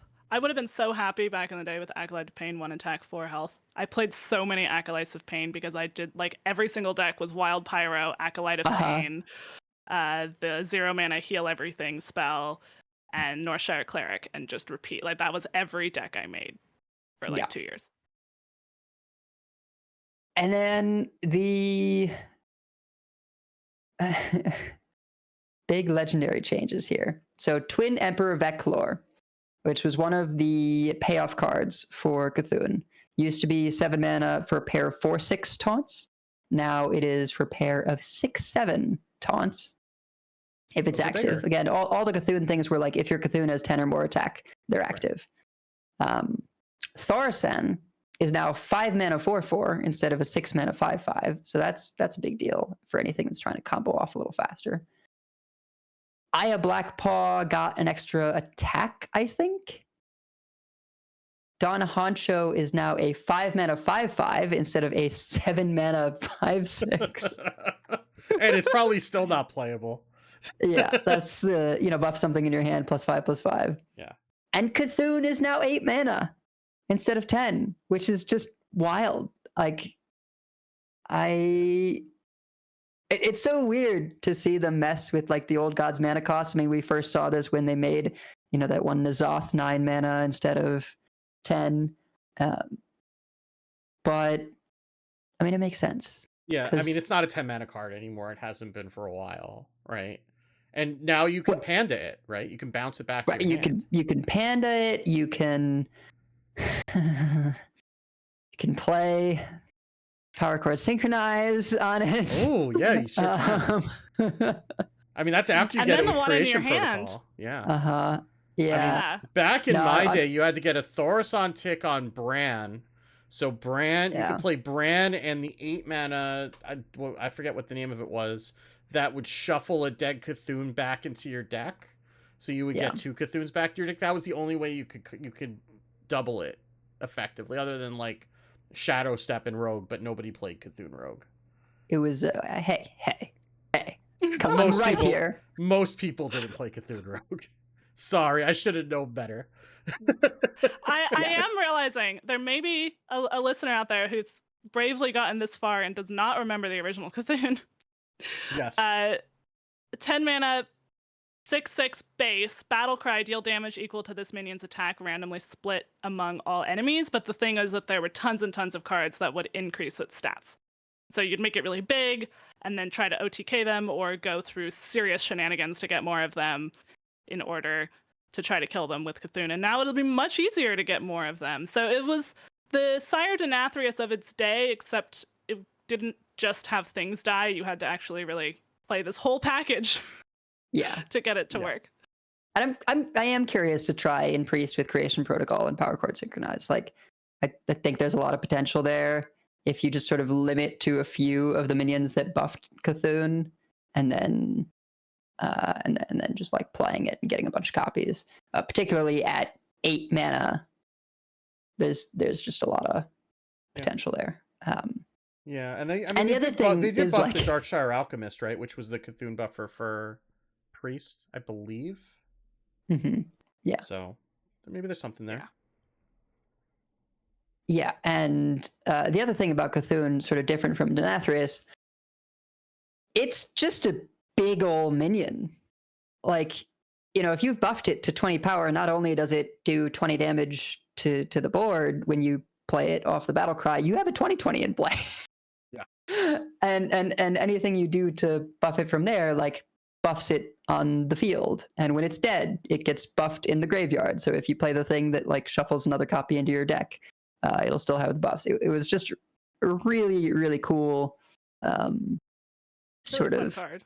messing with zones and stuff. Yeah. And it was, I believe, the first time I ever bought a pre-order.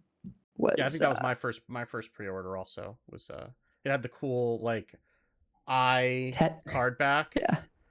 That you probably could just get in the shop now, but back in the day, it was the eye would move around. It was pretty cool. And Darkshire Alchemist is the restore 5 health minion. Hooded Acolyte is the Priest Cthulhu minion that's also getting buffed. But anyway, this has been, Edelweiss derailing our time in Nostalgia Corner. If you want to hear some actual, like, competent analysis of this, check out the State of the Wild podcast on August 17th. That's It should be out when today. you're listening to this. Yeah. Yeah, so probably will be out by the time you hear. Definitely will be out by the time you hear this. They have a dev interview with Matt London and Chad Nurivig to discuss these changes and a whole bunch more. And then just very briefly as well, Twist's official launch is going to be happening in September. So September 1st. At your local ladder reset time, we'll be kicking off the first official season of Twist. This season will feature the Wonders format, a fun throwback format celebrating the early years of Hearthstone. It includes all expansions from Legacy, not Core or Classic, through Mean Streets of Gadgetzan, plus the new cards from the Caverns of Time set, launching on August 31st. So, legal sets will be Legacy, Nax, Goblins vs. Gnomes, Blackrock Mountain, Grand Tournament, League of Explorers, Whispers of the Old Gods, One Night in Karazhan, Mean Streets, and then the Caverns of Time that we were just talking about. So there's not going to be any Demon Hunter or Death Knight in this season of Twist because they don't do that. They would be so disadvantaged. They would have no cards. Yeah. And I Like mean, like pure that neutral. form. Yeah. What? Go ahead. You would have to play pure neutral, but you have a 1-mana hero power. And it Right. might So- still be fine, given how Death Knights performed in WoW, but that's neither here nor there. But this format it'll be kind of close to what Standard was like back in the first year of Standard rotations, because I mean that's Year of the Kraken, right? Plus Goblins versus Gnomes and Nexramas, right? Like that was the only. It would basically be as though we didn't get that first rotation, which is a pretty cool thing to try. But Yeah. like the Cthulhu, at least Cthulhu Warrior was a playable deck in that meta. Yes. And now it's going to be a lot better because all of those buffs will also apply to the Twist format. And so some of them that maybe are not good enough for Wild are likely to be good enough for this Wonders format of Twist. Yep. Yeah. One thing to note, I saw in the Discord, they haven't announced anything particularly about the, if you don't have these cards, catching up. Hat did give a small teaser that there is going to be some sort of different offerings in the shop, but we'll know more about that probably in the next week or two about what that will actually look like. But if you were playing back then and you want the nostalgia factor, this definitely seems like it will have it. Yeah. And if you already own so these cards are going, the buffed cards are going to be in the Caverns of Time deck packs when you buy them. If you already own the original versions of these from the original expansions, you will get the upgraded versions from Caverns of Time into your collection, and you'll only be opening, I believe, the new specifically printed for Caverns of Time cards from those packs. So like you can buy a reasonable not a particularly large number of these packs in order to get all the rares. I guess it's not a small number. It's probably equivalent to a pre-order to get all the rares, but it's going to be like the same size of a normal set. So if you have nothing, then it's something like 30 packs to make sure you have all the commons and something like 60 to guarantee you have all of the rares. But if you have even some of this, then that would be a lot less for the Caverns of Time because the duplicate protection will still apply to cards you may own in Wild. They're automatically being buffed, so you don't have to open them again. And other incentive for these Caverns of Time packs, they will include special signature versions of other iconic Wild cards.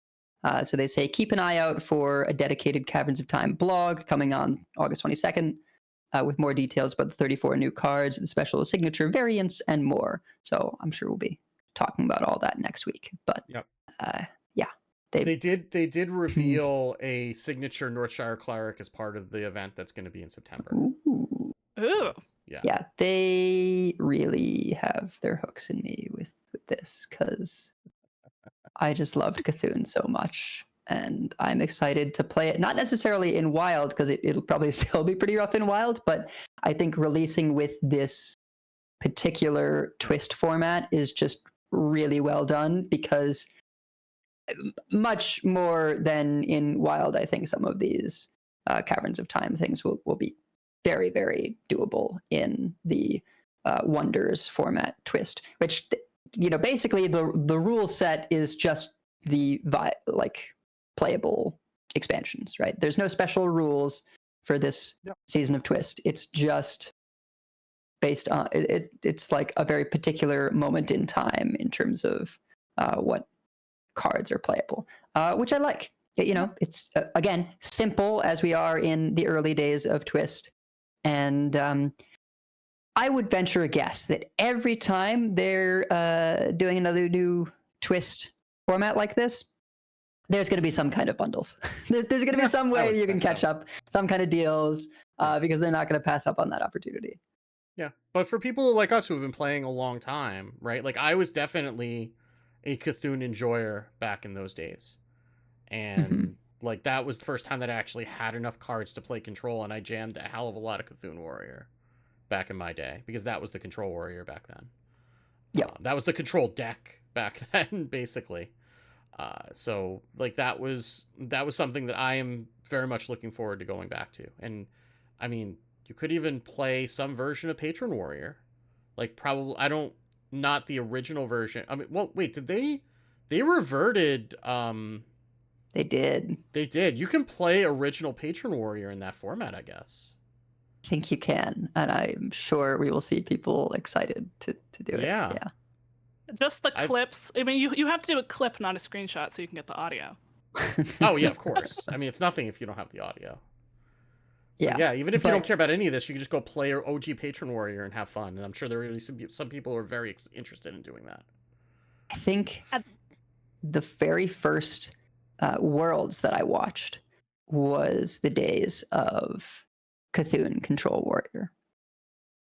Because I distinctly remember it like, you're trying to Tinkmaster overspark your opponent's Cthulhu so that they They can't shuffle it can't do back the in, thing yeah. that shuffles another one back in their deck. Like that was the Cthulhu Control Warrior mirrors. And this is really doing, we'd had a lot of conversations about how Wild there was sort of two different things that people wanted out of Wild, and you can't possibly have them both in the same format. One being the completely crazy combo-y stuff that comes from a non-rotating format that isn't balanced as much for itself, and things that never existed in Standard, and the other one being people wanting to relive the days of their favorite deck, and you could only really do that at lower MMRs.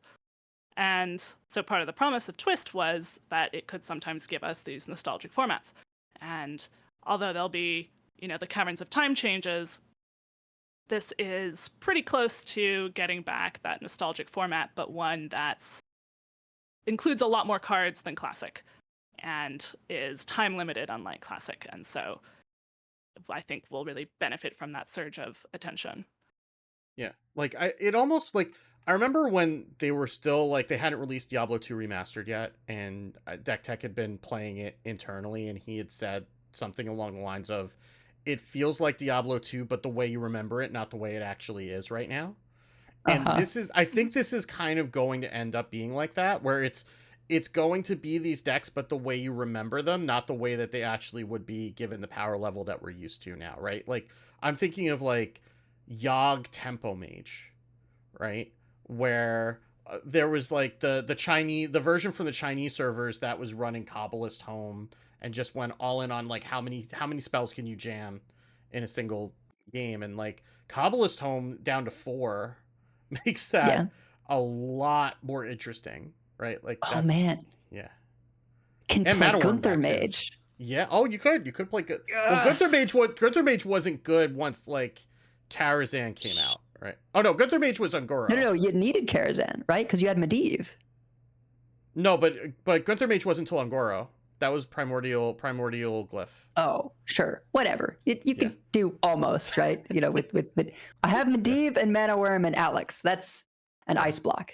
It's fine. Oh Man. god, Ice Block. Man, getting flashbacks to the first listener series when I played a spell a little spell to get counterspell to not use up a Medivh charge, so I could play a big spell right after that to get a big minion on board to beat Bodicus. That was Okay. We're getting too deep in We are nostalgia getting- corner we're for, getting- for I mean, how big this patch is. So that take us into is true. duels and bugs, and Yeah, then so I we're- will do a very quick yeah. tournament. Yes. So once again we have that battle event, that in-game event, Battle of Ahn'Qiraj. They need to stop Sure. with the quotation marks in the words. But Battle of Ahn'Qiraj, we'll call it, that is going to be starting from September 5th, September 19th. There will be 2 signature cards.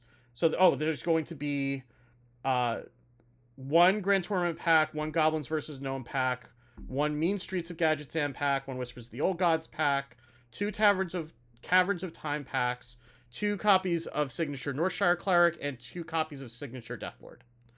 So that'll be something that will be of interest. So you'll want to do that again. You can probably just play Hearthstone and you'll get them, given that it's a 2-week event. But you'll be able to do things. I'm sure they'll be Wild focused or Twist focused. quests you'll be able to take to speed that up. There will also be another Heroic Tavern Brawl, but this one will be wild. So that'll be starting on September 6th. It will be a wild Heroic Brawl. Everything else is the same. If you have listened to the show for any period of time, we have told you how to approach the Heroic Tavern Brawl monetarily. That probably goes double for wild if you're not usually a wild player, and this wild format will be very new, so buyer beware. But you're playing this for the experience. You're not playing it for the rewards at the end, or you're playing it for the ability to post a screenshot on Twitter or X or whatever the hell it's called this week, and then be able to influence the wild meta. That's why you're playing it, and the rewards, the actual in-game rewards, are kind of secondary. But it's there. It's worth trying at least once, probably, if you have the cards for it. Gambling rules. Set a budget for yourself, what you're willing to pay for this entertainment. When it's gone, you're done. Yeah, it'll probably be a little bit harder for people who haven't been keeping a lot of these wild cards, because they're going to have to buy a bunch of Caverns of Time packs to catch up. So you may not have the extra gold that you normally do this time of year, but we'll figure that out when we get there. Duels has got a couple of card pool adjustments. Caverns of Time will be legal in Duels, so you'll be able to use those cards in that format as well. Tundra Rhino, Anubricon, Seafloor Gateway, and Mr. Mukla will be banned from all deck building and card pools. Symphony of Sins is banned just from deck building. Solid Alibi and Cloak of Shadows are removed from draft buckets, which is probably good because we don't need multiples of those in decks and duels. And then the Caverns of Time cards will be added to our all card pools, so you'll be able to use those in duels as well. Those are the only changes. Again, that'll be when Caverns of Time launches on August 31st. Bug fixes. They updated Disciple of Eonar's text to indicate it works with choose one cards and hero powers. And it fixed a bug where if it buffed a choose one hero power, the aura would not be spent after the hero power was used. So this is probably only for like Death Knight, Malfurion. I think that's the only choose one hero power we have. Guff, obviously. Yeah, Guff is the other one. So if you're playing in Wild and you had a Guff, it does buff it, but it wouldn't consume the aura. Now it does. Fix a bug where cards that reduce their own cost were able to cost less than 2 when Razor Scale was in play. Razor Scale says cards may not cost less than 2. So something like an I-Beam, for example, would go down to 1 while Razor Scale is in play. Now it doesn't. There's a whole bunch of rules with how cards that affect their own cost and cards that are on the board affect costs work that we're not going to get into. Typically, the card's text itself takes precedent, but that's not what Razor Scale. That's not the reason you're playing Razor Scale. So, fixed a bug where Titan Forge traps didn't cast a random spell effects. It now offers Hunter secrets to classes that don't have secrets. I didn't know that was a thing, but I guess that was. And it fixed a bug. We talked about this a couple weeks ago. Fixed a bug where Chameleos and Disguised Kathir did not count as copies for purposes of Harvester of Envy. So, fellow degenerates, enjoy that. Fixed a bug where Fate Spitter, which is the card that gets you a copy of the card that killed it, wouldn't create a copy of a hero card if killed by that card's battle cry effect. So Okay. I don't know how somebody found that, but okay. Updated the core priest deck to replace Crimson Clergy with Beaming Sidekick. This resolved a bug where that deck couldn't be played in practice or other adventures that use the wild card pool where Crimson Clergy is banned. So that's a good change. In Battlegrounds, your last 5 warband stats page will now show your hero with your equipped hero skin instead of always the default hero skin. And then there's some Zesty Shaker, Critter Wrangler, Tide Mistress Athissa, and Kel'Thuzad's Kitty hero power now use when or whenever instead of after timing, so they happen before the thing happens instead of after the thing happens. There are a number of various battlegrounds Battle graphics. I guess you wanna jump in or? Oh, no, I was. Oh, okay. Uh, And they fixed the new and returning loner decks are now usable in solo adventures. They weren't before for some reason. They finally put the hero tray in for the Sargeras hero skin. For those of you who were very worried about that, and there were quite a few people. And they fixed that the legendary Rafam hero skin's hero power didn't animate if you had less than 500 ranked wins. Which, sure, okay. And they added support for Android 13. So for those of you who are on that operating system, you can play the game again. They also fixed a bug where the hats on hats achievement couldn't be progressed. Sadly, Hat said this was not his doing, and he could not take credit for it. But it's in honor of him, perhaps. I mean, maybe that needs to be his card in the credits when they get there. All right, so I think other than the standard balance changes, which we have yet to talk about, and we will, that's all for that. But we do have some tournament news to discuss, so we'll take a break from the patch. Okay, go ahead. I very quickly want to just highlight what I'm referring to as the Voxy saga, which you can go back and look at all the videos in between her and Raren interacting. Long and short of it, Raren got Voxy, who is a Magic limited streamer, into Hearthstone by having her guest in one of his, videos where he has people from other card games evaluate Hearthstone cards for their power. She got into Hearthstone and was playing like solo adventure things. And I have here a link to a context video where chat tells her that her laugh is kind of like Weasel Tunneler. It's short. I did like the 1.5-minute version video of that. You can check it out. And then Blizzard trolled Voxy, by which I mean Hat, because it could not have been anyone else. So we have here in the show notes a link to a video where Voxy does an unboxing of stuff that she received from Blizzard. And with the full context, it is hilarious. Part of the troll includes a hat. So just further leading us to believe that this was definitely Hat's fault, doing however you want to frame it. It's just 10 out of 10 hilarious. So that kind of made my day when I saw all these things. Yeah, no spoilers. Go watch it. It's funny, and it will not. It's not long, but you will be entertained. All right. So all that said, let's talk about some tournaments because we have some significant ones. It's the grand tournament.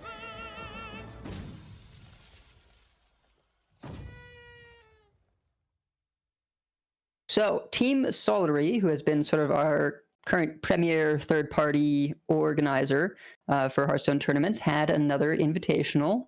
And it was a $5,000 prize pool with 16 invited players, double elim.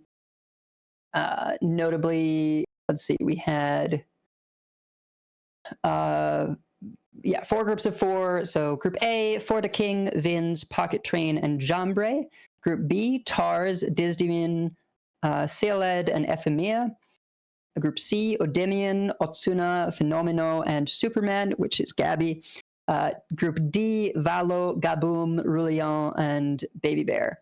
And it ended up being Disdemon who took the first place spot, having to beat Pocket Train along the way, and Pheno also fell to Disdemon. And it was Disdemon and Jambre in the finals, actually. Jambre with an Outcast Demon Hunter and Pure Pally, which were pretty different from what a lot of people brought. So taking that sort of more aggressive route. And Disdemon with the sort of classic, 4-strong decks approach: Treant Druid, Rainbow Mage, Nature Shaman, XL Big Beast Hunter. Jambre also had the Hunter and Treant Druid. So very fun event. They had casting in both English and French. And you could also watch Pheno's stream, and he would be talking about it when he wasn't playing, right? Like Solary always has the fun vibes. I think you've described it before, Wicked, as the oh gosh, Seed shoot, what, Story. no, what were they called? Yeah, Seed Story Cup. So really cool. Solary also had all these like mini games on the side that they Yeah. were doing for like entertainment factor in between stuff. And I really wish that those weren't all in French so that I could understand what was going on, yeah, because I like know. there was one point where I was watching and I wasn't quite paying attention, and I flicked back to it and they were waxing a man's leg. And I'm not sure how they got to that point, but that was sure a thing that happened. So Yeah. Lots of sweet stuff going on. Yeah, I think it's like, you know, some of the players will cast stuff in English, but it seemed like the mini game things, you know, on their main channel were largely in French, which is a bummer. Maybe I'll take a look and see what I can divulge from like the Latin roots. But well, or I'll get my one of my kids who is supposed to be learning French to translate for me and figure it out. yeah, I mean, if nothing else, you can just take the Japanese TV approach of like, what is even going on? I don't know what they're saying, but this is hilarious, right? Yeah. So, very entertaining tournament, and you know, great finals between Gabby and not Gabby, John Bray and Disdemon. That's just an assumption. That's a fair assumption. Yeah, I'll tell you what though, Gabby is in, and maybe he was holding back, but he is in the Summer Championship that we've got coming up here for the Masters Tour. And for this one, we have Group A of Yukio, Insane, Tansoku, and Midi. Group B of Gyu, Renmen, Casey, Gamer RVG.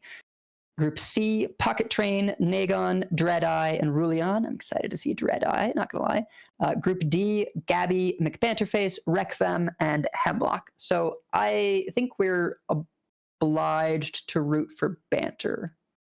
But I mean, I can't help but root for Pocket Train to some extent too, right? Like I think that, I mean, we have to root for Banter. He's been on the show. He's, you know, from Americas. We have to root for him, but yeah. know, I mean, and I would love to see Banter do well, but Pocket Train's gone so deep into the pit of madness that, you know, like just for his own mental health, I want to see him just take it out so he doesn't have to grind games for the next 6 months, because I'm worried about the boy. I really am. Yeah.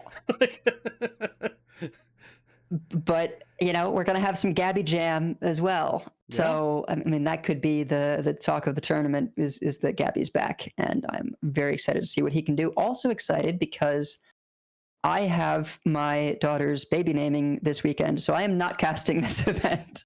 But they did pick up another woman to cast. They picked up Dragon Rider, so I'm very excited for Dragon Rider that she's getting to cast another MT. Very well deserved. I'm hoping like maybe one day I'll be able to cast with her, just because that would be really cool. Like, I don't know if, you know, at some point one of the other folks have something going on in their lives and need a sub, and maybe she can come in and get the two of us on the desk. That would be awesome. But I will get to, you know, relax at home watching Dragon Rider cast with, you know, bouncing the baby or whatever. Yeah, they'll be right after your wake up time. You'll have to get Rachel to wake you up a little bit earlier to get up in time for it. Let's get it started 9 Pacific, noon Eastern on Saturday. Today's the 17th, so August Saturday 19th. the 19th and Sunday the 20th. Yep. So, yeah. So watch that. Did they say I forget. Did they say there were going to be drops? There usually are, but there might not be. Yeah, I mean, I would assume so, but I don't know for sure. They are doing the rebroadcasts again, right? So in addition to the official broadcast on Play Hearthstone's Twitch, there'll be any number of players doing rebroadcasts, including Fino. I don't know why the graphics says twitch.tv/Fino and more on Twitch. Because they haven't announced who's co-streaming yet. So it's, you know, I mean, in true Hearthstone esports fashion, they'll let us know about 5 minutes after we need to know. So well, Fino getting the big boost there, but yeah, there's going to be a whole bunch of people doing. Well, the graphic that's in our show notes, Fino made, so that's why he has his own. Oh, okay, all right, that makes a lot more sense. Because I updated the show notes on Tuesday because I was in Maine the last 2 days, and back then on Tuesday, Hearthstone Esports hadn't tweeted anything, so Fino took it upon himself to make his own graphic. So, you know. Thank you, Fino. Yeah, that's just, and there are 2 Titan Packs drops for watching, at least on the main Play Hearthstone channel. I'm not sure I think probably also for the co-streamings. Yeah, usually they So just you open it up can for get any some Hearthstone drops. streamers. Yeah. You can get drops, and also, we don't get to see these as often. They're a really great way to not only support esports, but also I found watching tournaments, especially when I was newer at the game, as one of the best ways to learn more about decks I wouldn't otherwise be playing. Being able to see both sides of a match and have two casters who are not also trying to play at the same time, but can really just analyze it, really opens up a lot more ability to learn the deck in some ways than just watching streams, although that's really valuable as well. So I always am really excited. I'm going to have to figure out how to watch this because I have someone from out of town in town this weekend, but it's still going to happen. Never a I better watched time some to of introduce the someone to streams. Hearthstone. And look, if nothing else, please, people, just like put it on in the background somewhere and let it play. For me, I want job security. I want them to continue doing Masters tours, even if it's just this many. Prove that to them that it was the YouTube deal all along. And I mean, the last one had pretty great viewership considering Yeah, the it no did. promotion. It was like Yeah. between 14 and 19K. So, yeah. But finally, an hour and 40 in, we've got some balance changes to talk about. Oh yeah, we got those, right? We should talk about those. Why don't we do that?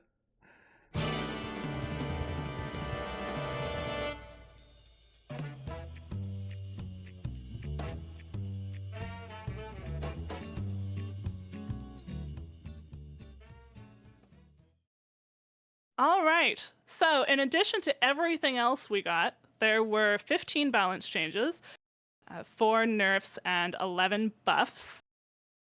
And this is, as Wickagood said early on, not usually when we would be getting a bunch of standard balance changes, but they took advantage of the Battlegrounds patch being a bit earlier to sneak in a number of changes. And Aleko said on Twitter, we'll keep an eye on the meta after these changes and make more adjustments if we need to. And so we may as well start with the nerfs. Somewhat unsurprisingly, Hunter got some nerfs. So we had Hollow Hound went from 6 health to 4 health. And Costume Singer, which is the one that at the end of your turn draws a secret, went from 2 attack to 1 attack. Costume Singer is also a mage card, but it, right now in standard may as well be a hunter card for most decks. And Hollow Hound's technically a Death Knight card too, but you don't see it there. That's as true. often, They're so. both, Yeah. and it does get played. It does get played in Death Knight, but it is Hunter that has a whole archetype named after it. So I was a little surprised to see Hollow Hound have the health reduced instead of the attack reduced to 2. That would have been my guess on what was going to happen.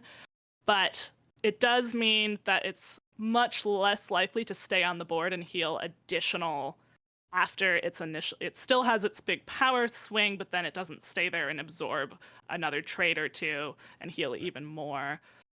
Or if you can't answer it because it just destroyed your board, then it's just sitting there going to attack your face for lifesteal. So I can definitely see the reasoning behind that change. And then they wanted to hit Secret Hunter as well, because one of the main counters to Secret Hunter is Hound Hunter. And so you don't want to just nerf Hound Hunter and leave Secret Hunter completely by itself. And Costume Singer is a real outlier in that deck. It's still probably completely playable in the deck because the main point is drawing a secret. It's still probably quite a good card in the deck, but it doesn't have to also do additional damage to the opponent's face. Yeah. And those decks were 1-2 in the Vicious Syndicate report that came out today. Like as far as like top of the meta. So both the Hunter decks, even like Secret Hunter, absent being a counter for a Hound Hunter, is just like on its own is good enough to be tier 1 on its own. So yeah, you have to hit both of those. Costume Singer gets run in Hound Hunter anyway. Yeah. Like, so that's something that you have to. It's a lot of the early game. The early game consistency is just being able to get the Costume Singer, get a secret out of your deck, play the secret, also not be drawing the secret later. And that also, like Megasa said, that doesn't have to be a good standalone minion on its own. It doesn't need to be like well statted for the utility that it gives you. Yeah, the times that someone like coined for costume singer and another 1-drop, or God forbid a second costume singer, and I was like, that's two ones that like I must remove that are both really aggressively statted for a 1-drop, and drawing them secrets that make it that much harder to deal with them, because hidden meaning means you can't spend all your mana. And bait and switch has been so annoying for so many things that I've been playing. Bait Yeah, and that- switch, yeah, you get out the costume singer, then you get the bait and switch if they don't immediately kill it, or if it's turn 3 and you already had it in hand. And having the games as Secret Hunter when you have that whole secret package early feels so different. There are some games when you start out with the arcane spells and you can still get there really quickly, but mostly the games that feel really good are the ones where you have all the secret stuff to begin with, and then you draw the bow and it's very cheap already. You got all this board from the hidden meanings and the bait and switch, and so costume singer is still essential, but it's not as threatening. And also, if the opponent trades into it, they're less likely to, they're more likely to get a value trade into the costume singer. Yeah, I mean, most 1-drops have 2 health now, right? So like almost any 1-drop that's not costume singer will be able to get a value trade, which is a big deal, because like just losing your 1-drop on top of it is just adding insult to injury, because that does have to die. Like it's very, like you play it against the mage will very likely just coin a hero power to get rid of it, right? Which that is not something a mage ever wants to do, but they'll do it against that. Same thing with the druid. So being able to have a 1-drop on board and then still have the 1-drop after that and not have this traded off is a big deal. And I want to note that like it always seems, oh, it's just 1 power, right, going from 2 to 1, but it's 1 power when that power matters the most, because if this is coming down on turn 1, you are cutting its power in half of the minion that, if you can't deal with it, has the highest potential times to hit you, because it's coming down on turn 1. So that's why like removing early minions is often better if you're doing something slower, because it's the thing that's going to hit you the most times. And yeah, I mean, honestly, another thing this does is, yeah, if you are the mage and you're like, I really don't want to coin hero power that, maybe you're like, well, they're going to get the cards, I'll deal with it, but I'm not going to spend my coin, because you're not also taking 1 million damage. Yeah. Also, That it's makes a worth mentioning. It's worth mentioning, just like flavor wise, like you shouldn't be able to do 2 damage inside of a suit like that. Like, I don't know if you've ever watched like mascots compete in anything, but there's no way that any of them are doing more than 1 damage. Just not happening.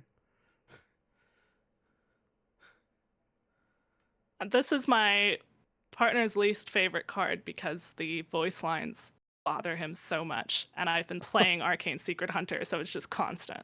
Oh no. Just turn the sound off. It's fine. Yeah, I'll have to turn the sound off or use headphones or something, because yeah, it's or switch off this deck, but I imagine it will still be a powerful deck. Yeah. And regarding the Hound change, I think for me where this has the most impact is in the matchups where the Hound Hunter feels required to find and play a Hound on 6. So they're playing the 1/3 to find Hollow Hound, and they're using the Hound to come back against something aggressive, say a Paladin. And previously, that aggressive deck, be it, Outcast, DH, or Paladin, or whatever, could be shut down because the Hound clears, heals a bunch, and sticks around with like 3 health or sometimes even more, because they get to, swing into whatever is going to deal the least damage to the Hound. And maybe you just don't have good trades left on board to deal with the Hound, and now like you truly must, Reno them or trade a bunch of stuff off to get rid of the Hound, and like you have to get rid of the Hound. Now it's a little easier to get rid of that Hollow Hound. So yeah, it's also worth mentioning that this is played in a deck that has Lorthamar Theron in it. Yes. So like that means that when they get Lorthamar Theron down, that's going to have 8 health, not 12. That's a big deal. Yeah, yeah. Absolutely. And it really was the aggressive decks into Hollowhound that felt the worst. Yeah. Because it was just such a shutdown. You'd have so many games where you're like, well, maybe they didn't play a selective breeder. Maybe they don't have it. No, they have it. All right. Or they'll have several because they do have selective breeder in that deck. So it still gives them survivability against aggressive decks. They still get their 9 healing, but not so impossible to come back from for the aggressive deck. The other 2 nerfs that we got were Bioluminescence, went from 3 mana to 4 mana, and Thaddeus went from odd or even cards cost 1 to odd or even cards cost 4 less. And Aleko noted that generally the meta is in a pretty good space with just a couple power and play experience outliers. Hunter has 2 really powerful decks we wanted to shave down a little. Thaddeus is a more play experience adjustment. Bio is a bit of both. Yeah. I mean, the non-games when a Warlock gets Slime down on 5 and then just plays their entire hand are they're client closing types of experiences. So I think this is fine. I if nothing else, it will convince people to try something else in Warlock. I mean, the cursed decks are already not playing it, but there's still plenty of people who are trying to do slime things, and just like getting them to stop doing that and try some of the other things with Warlock, I think is a good thing. And even when they do high roll, it's not going to let them play out everything in their hand, right? And it gives you at least like some sort of play against them to not just like face their entire board of gigantic things on turn 6 if you have to kill it, right? Or on 7, whatever. This is not, or if you don't kill it, but then they have Shallow Grave, and then they get this, and this does allow, if you have slime and you get out one of the other undead, it's a powerful play, but it's not necessarily backbreaking. You get Thaddeus, especially directly, and then play your whole hand, and it just takes away those games where you just lost on turn 5 or turn 6. Yeah. So plus there's infantry reanimator and habeas corpses and all that other stuff to get it back again after that. So I do have a note here, which is that now that it is costs 4 less, that means things that are 4 or below will go to 0. Which so previously, since it was reduced to 1, right, the obviously big payoff on the expensive stuff that goes to 1, but also your reverbs would be 1, etc. So now your Darkhan Drathier goes from 7 to 3, but your reverbs are free instead of 1. So it is definitely a nerf, but there's going to be some different things, mainly that even if they don't cheat it out, someone could now go Thaddeus and play some stuff for free. So they could, do some removal tools, different things. In some ways, it's more playable in that sense because you can do stuff the turn you cheated out. Unless I'm totally wrong about this, but my understanding of that rewording is that now you can do a bunch of free stuff the turn you play it. So I mean, that I almost like, because if we're playing this fairly in terms of we're actually paying mana for this thing, I prefer that. If you play something that's 10 mana, you'd better have, even if it has taunt, it better be doing something else impactful right now. So nobody was ever going to play Thaddeus for 10 mana. I'm not sure that we still are, but there is some potential that there may be something where you can get an 11/11 taunt and potentially do a bunch of stuff if you have cheap odd-costed cards. Yeah. So I would just be on the lookout for anything, even or odd cost where there's a bunch of stuff to be done based on, one bigger thing being 4 less, and then a whole bunch of other stuff being just straight up free. I would have to like go in the weeds to figure out whether that kind of thing exists, but it's a possibility. And then regarding the shaman one, I think a lot of people were expecting the flash of light. Is that the one? The one that makes your stuff cost Flash one Flash of less. Lightning is the drawn discount. Yes. I think a lot of people were expecting that to get hit. I am glad that they hit bio instead, because bio is like always necessary for the big damage, and so making that just more expensive is better. And then, you know, Flash of Lightning is unspoiled for decks that are not doing the same thing but would still like to play that card. Yeah. And it doesn't invalidate the deck, right? It just slows it down. Right? It Yeah, slows it it down slows it by down 1 or 2 by- turns. It definitely slows it down by a mana every time, because you're pretty much never getting 4 discounts on this. So it's not an overload card, so you don't get the Inza discount. So even if you have 2 Flash of Lightnings and a Radiance of Ajara, or you somehow got 3 Flash of Lightnings, you're still paying mana for this card. So it slows you down by a turn. And I know there are a full range of opinions on what that means for this deck. It does address that play experience outlier of just being dead on turn 6. It's going to be a lot more difficult now. Mhm. I think this is a deck that we'll have to see with the changes to the meta. Is it okay for it just to be a turn slower and as it is, or does it need to pivot? And can it pivot to a little bit more of a bit of a hybrid where it has a little more tempo? It has maybe some other things that it's doing besides just wait combo. Mhm. As we talked about last week, there already are different builds that approach that differently. But this does mean that it's going to be slower, and so they're going to have to survive a little bit longer. I also like, as you said, that Flash of Lightning is preserved for once bio rotates, or if we ever make a different shaman deck that wants to use it more for tempo and doing a lot of nature spells and not just the OTK. This is the card that you absolutely need always for that OTK. Yeah. I can keep Flash of Lightning for my, you know, pyro builds, right? You know, where get cheap nature spells to then generate a bunch of fire spells. I get to keep doing my thing, but Yeah. And I mean, the thing that's going to be slower are going to be the double bio turns, right? Like the ones Yeah. where you're getting hit for like 16 to 17 a spell. Like those are the ones that are going to be slowed down a lot. Like you can still do 1 bio pretty manageably. Even with this nerf on like 7 or so. It's just going to mean that you're not going to have enough damage.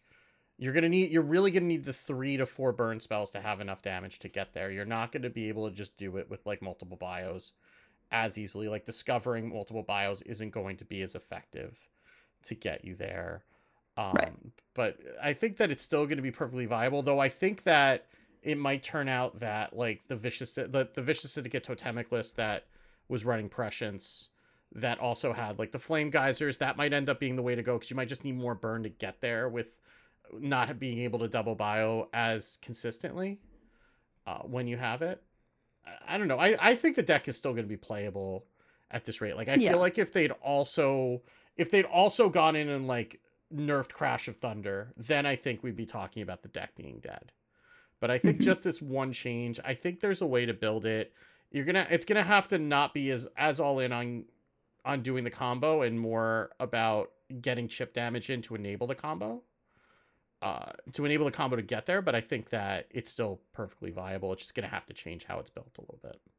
And this is a deck where it had, Hunter was one of its main counters. Right. That's part of why you don't want to leave it alone. And it will at least benefit from a changed field, and possibly also from people teching against it less. Mhm. 'Cause right now, at higher MMRs, so many decks are running Speaker Stompers, etc., just for Shaman.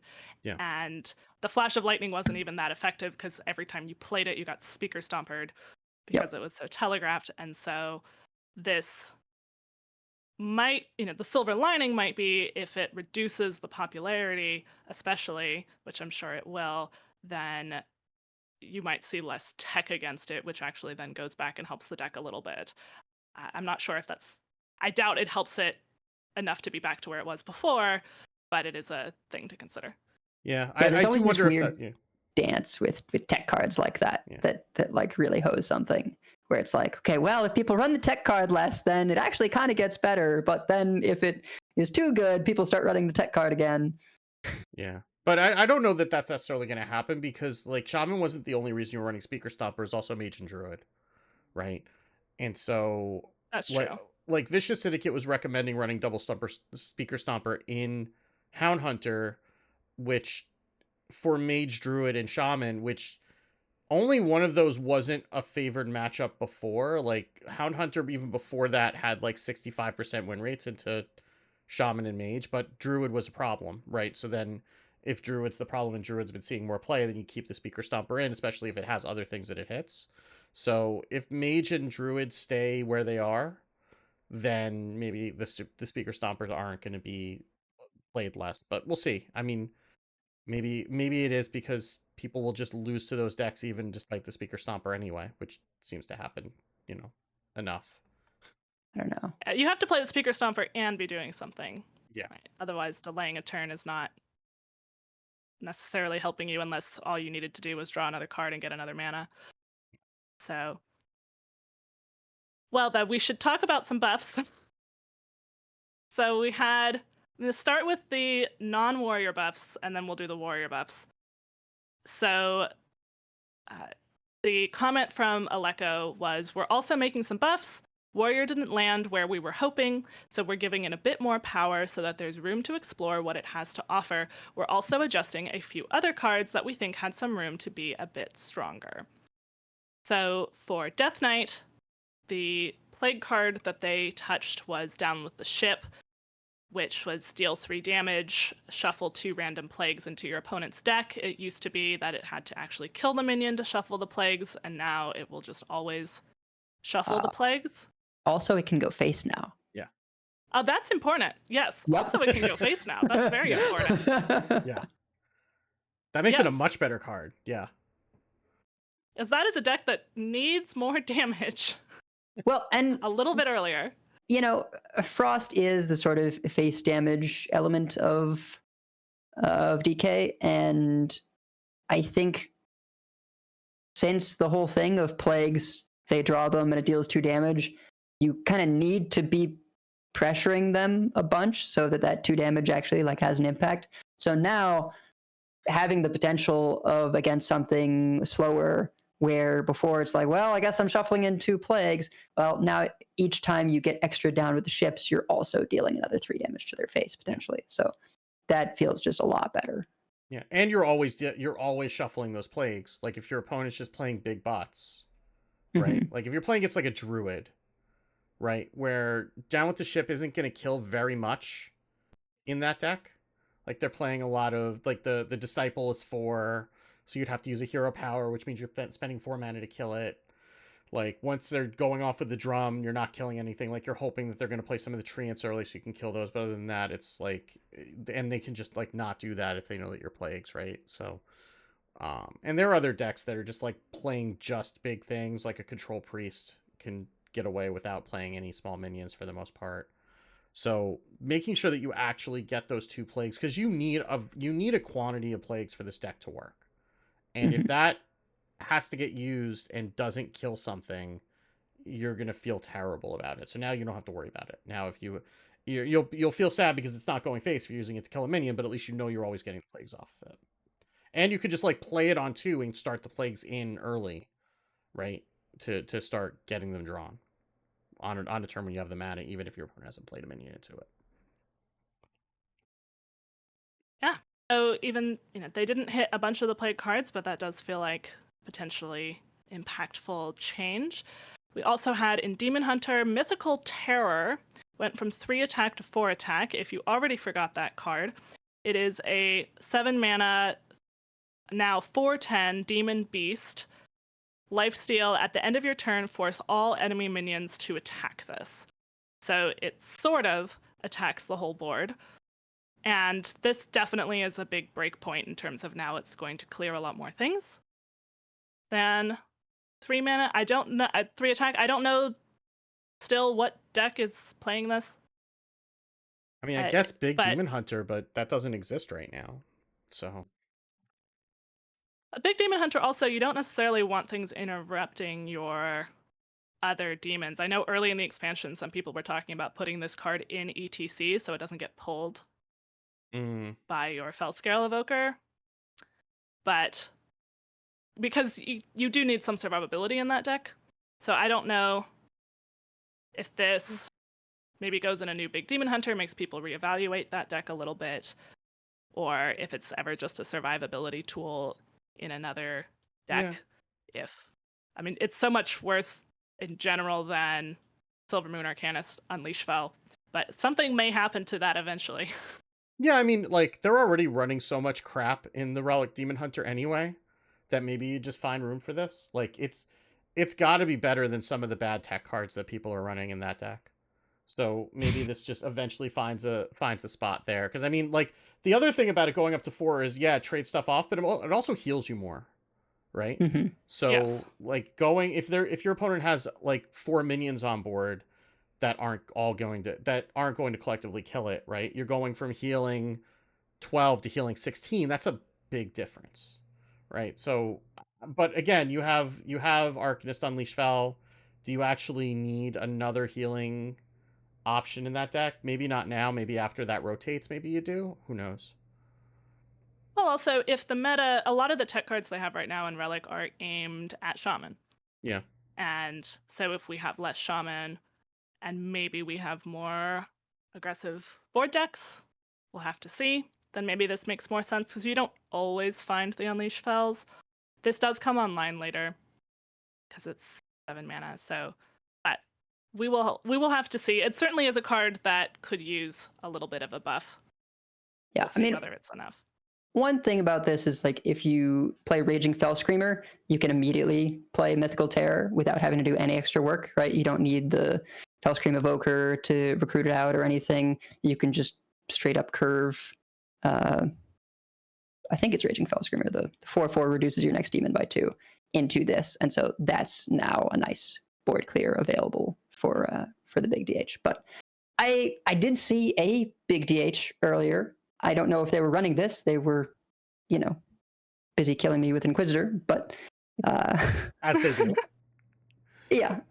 But it's always nice to have these kinds of defensive options for those decks. I'm not sure what the deck's power level is. I think mainly people are just not that interested in playing it because of the other Yeah. decks right now.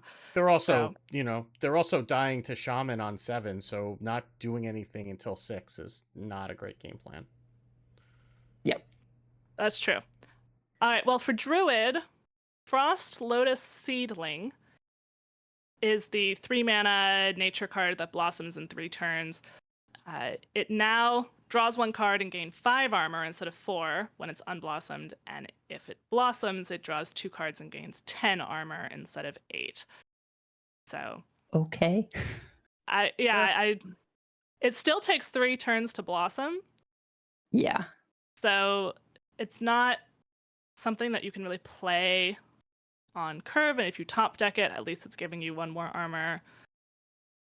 It's something that I've taken off a Planted Evidence, but like I would rather have seen this be 1 fewer armor and blossom 1 turn faster. But yeah, I've seen some people running it, and it's like fine, I guess. If you're like doing stuff earlier and just willing to wait anyway, then it's good refill, and now you get some extra armor. I guess it's a bit better when you factor in that druids are running the reduce your nature spells by 1, and so if this just sort of gets hit while you're reducing your first wave of the drum circle, right? Then if the drum circle gets dealt with, you can use this to refill afterwards. It's kind of fine. Yeah, I mean the problem actually is the nature tag on the card, because Widowbloom Seedsman draws this when you really don't want it to, right? Like that's the reason that it's not, because like any card draw in those decks is good, right? But if you're having to draw this off a Seedsman when you really want a drum circle, you really want the choose one discount, or you're looking for nourish in a different type of deck, right? Like this is not the nature spell you want to hit with Seedsman, and I would expect it's gonna be a hard sell until Seedsman goes out. Maybe, I don't know. I kind of feel like at least in the Treant deck, you in fact would not want to get Drum Circle off Seedsman because you'd rather get it off the thing that gives both choose ones, right? Yeah, or but then get it you- off yeah, of the Summer Flower Child, so it gets reduced by 1. yeah. Yeah, that's certainly not a deck that has trouble tutoring its Drum Circle and ends up with a little bit of a Patches effect sometimes instead with its Drum Circle. In Paladin, we had 2 cards buffed. One was Disciple of Amethyst, which was the one that summons a 2/2 Earthen at the end of your turn. It is now, instead of a 6 mana 4/6, it is a 5 mana 4/5. And Tyr, which is the legendary that resurrects a 2, 3, and 4 attack Paladin minion, has gone from 7 mana to 6 mana. I'm so excited. Are you? I mean, I do wish that the Death Rattle had gone down a mana because I feel like, getting down early would be nice. And the fact that your first Earthen card comes down on turn 4 is like kind of unfortunate. But the Tyr to 6, I am so excited for because barring, whether or not you're doing Earthen things, the fact that you can like curve a bunch of Divine Shield minions and then Tyr and just like get this instant board refill, I think is really cool. Because, if you get like Funkfin and the Ghoul is 3 power and the Jitterbug is 4 power, like that's a bunch of Divine Shields that you then resurrect off Tyr. It would be a very powerful board to go along with the objective that they now have that gives, a bunch of attacks. So I really want to try just like a Divine Shield aggro deck in Paladin, and having Tyr come down on 6 is really great for that because then if you're staying pure, that means you can still play the Countess on 7. yeah. And that is just I mean, so much stats. Yeah. Yes. And they're still in the Earthen deck. They're still preserving the fact that Disciple can curve into Tyr this Yeah. way, Yep. right? So Exactly. it's just curving down a little bit faster because turn 7 is forever to do anything in that Yeah. deck. And again, these are still just big green men that don't really do anything on their own other than be big and threatening. Yeah, you kind of have to run Dance Floor in that deck so you can like give Yeah. stuff rush. And Paladin had a density of 7s, right? Like you have Leviathan, you have the Countess, you have Amatus, you have Nozdormu. So getting Tyr off of that 7 mana slot is really, really nice. And in Priest, Astral Automaton, which has not panned out, has gotten the Serpent Wig treatment. Instead of being a 1/1, it is now a 1/2, although it still only gets +1/+1 for each other Astral Automaton you've summoned this game. So Sure. it's not really the Serpent Wig treatment. I doubt this actually brings Astral Automaton into playability, but I'm just it not sure has an extra why. health now. Like, I guess the first one doesn't just die to I guess it doesn't die to a costume singer. I guess that's what happens. I mean, fine, great, but like the problem with Astral Automaton is not the base stats. The problem with Astral Automaton is everything else that you need to do to get it to happen. So I don't know. In 1/2 and then 2/3, 3/4, definitely better. As you start getting bigger, it's diminishing returns. But yeah, the problem is just how much work for the amount of scaling. Yeah. And even in a slower deck, it doesn't really scale to a point where, like, if you're not doing it full-heartedly, it doesn't scale very much. Mhm. And if you are doing it wholeheartedly, it's way too slow. Yeah. I mean, it Yeah. doesn't die to like a lighted burns now, and I guess like okay, great. Like I don't. It's hard to get excited about it just because like the problem isn't the card itself. The problem is what you need to do to get the card to happen, right? I mean, I see this as making the times when you're like, well, I'm against something where I really need to just play this out on 1, and it's like less embarrassing to do that.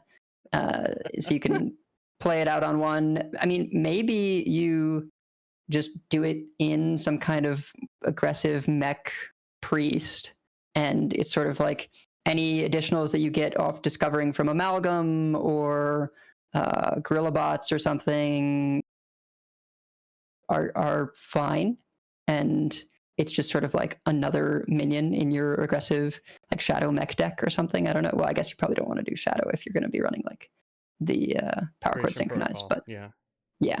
but that's something I'm more interested in trying if I feel comfortable like playing Astral Automaton on one. Yeah. I mean, I don't think you're going to be less embarrassed by playing Astral Automaton on one, because it still means that you're playing Astral Automaton in your deck on purpose. And that's embarrassing itself on its own. That's fine. Look, compared to other things I've been doing this week. Yeah, It's fine. fair.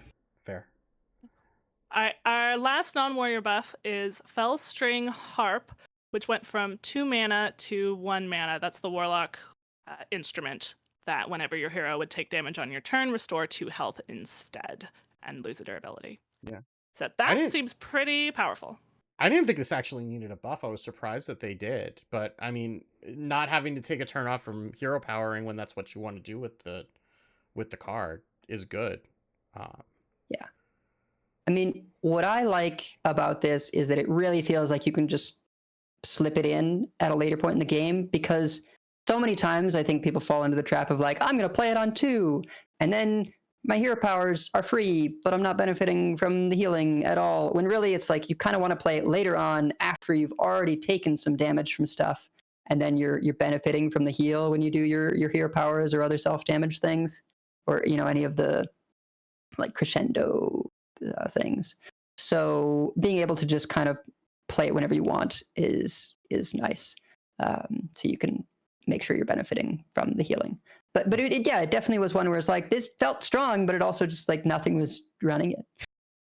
No, I mean, Yeah, the I one saw where- run enough in the slime decks, but maybe if there's less slime decks, because the Curse Warlock wasn't running it, so maybe this will be an easier include in some of those decks. Mad at Arms is saying in the chat, tap on 2, tap on 3, play harp is a line I'll be playing a bunch. Mm-hmm. Yeah. So you take your damage and then have the harp ready to go for turn 4 to start healing you. Yeah, I like that. All right, and lastly, we have 4 buffs for Warrior. So I'll just read all of them. The Blade Storm went from 3 mana to 2 mana. Stone Skin Armorer, which was the one that if your armor changed this turn, draw 2 cards, that went from a 3 mana 3/4 to a 2 mana 2/2. Craftsman Hammer went from whenever this attacks and kills a minion, gain 4 armor, to just whenever this attacks. So now it works with Odin. You will gain the attack.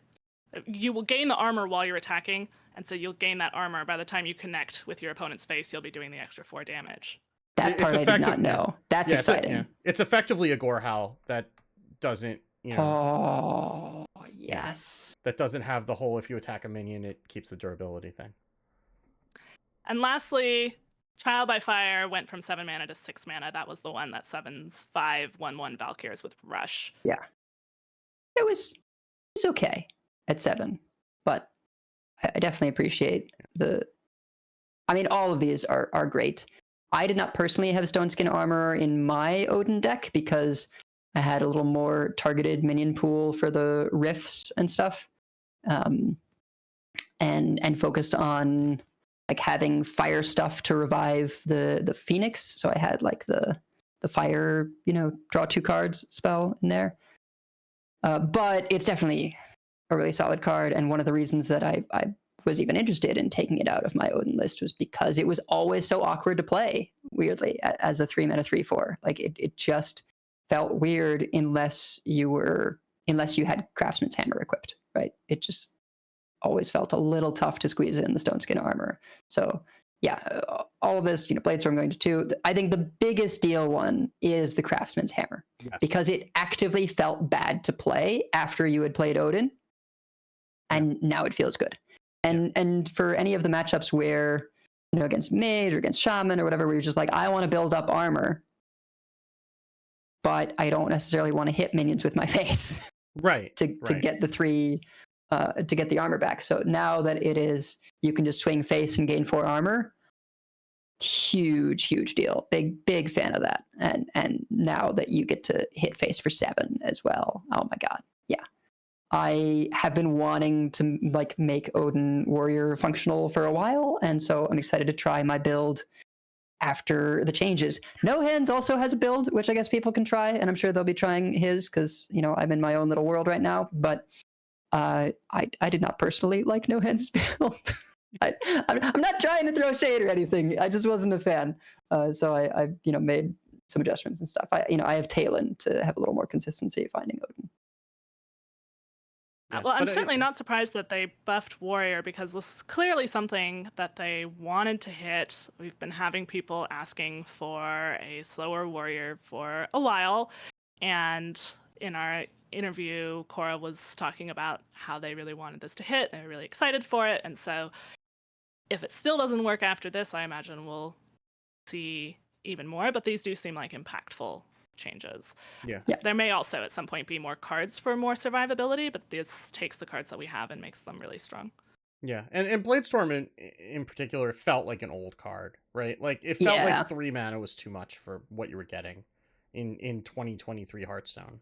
2 mana feels a little bit better. It's still an awkward card. It's not an amazing clear, but it's something. It's at least a single target removal early when you need it, right? Like by turn 3, your opponent, if you're trying to play against something that's more aggressive, will often have 2 minions on board. And then it's not really doing much, right? So being able to remove a 2-drop right away and just clear that board and give yourself a turn to breathe, as opposed to waiting till 3 and then it's already awkward to play, I think that makes a big deal there. I mean, there's a lot of times where you're like, okay, I'm going to bash this minion over here that's smaller so that my Bladestorm can get good value on these, a couple of 3/3s over here, stuff like that. But other times it was just like, well, I kind of have to play this as a whirlwind so that my, bellowing whatever does enough damage or something like that. And at 3 mana, it just like, it felt bad every time you were effectively using it for a whirlwind. Bladestorm, I think its biggest place right now is anti-Treant Druid. Yeah. Because they are most likely to just make a board of all the same health minions, and so you can truly get that value board clear of like, yeah, all your 4/6s are dead now. Yeah, that and it gets Mage, because Mage either has a bunch of 2 health minions a lot of the time, Right. or it has 4/5s off of the 7 mana spell. So either one of those is good for Bladestorm to clear, but it's just like, it's not good enough often enough for it to justify running right now. But I think at 2 mana, it gets there. It gets there more often. Even if it's just like early single target removal, sometimes that's good enough. Yep. And the Trial by Fire also gets a lot faster for removal. And that card felt okay in terms of the amount of stuff that it can remove and the flexibility that it had, but 6 mana feels a lot better, I think, than 7. Yeah, I mean, it's nice to be able to like clear a bunch of stuff. It's often like a little awkward because you're like, well, I have to do these particular orders and things, so I kill off enough stuff to buff the later things. But usually you're left with like a 4/4 and a 4 something, or a 5/5 or whatever. And so that's kind of cool where it's like, okay, you've gotten your clear and you now also have like a decent sized minion in play. And I'm a big fan of having Phoenix in these like control warrior decks, just because there's like enough fire spells that are worth running now that I like being able to just every once in a while have that always getting my Phoenix back and clearing stuff. And being my special spice, I have the Sunfire smithing that buffs something in your hand +4/+2 and gives you the 4/2 weapon, so you can use that to buff the Minotaur that gives you armor when it swings. So there's some pretty sweet stuff to be done with fire spells, and getting Trial by Fire reduced a little bit just helps that out. We will have to add that list to either this week or next week's show notes, because I'm sure we'll have people coming into the Discord. What is the list that Edelweiss was talking about in the podcast? Because I also want the list. Yeah. I will for sure add it by the time I've been playing with it buffed. Yeah, I expect to play a bunch of Warrior next week and hopefully not be too disappointed by it. Yeah. After a day.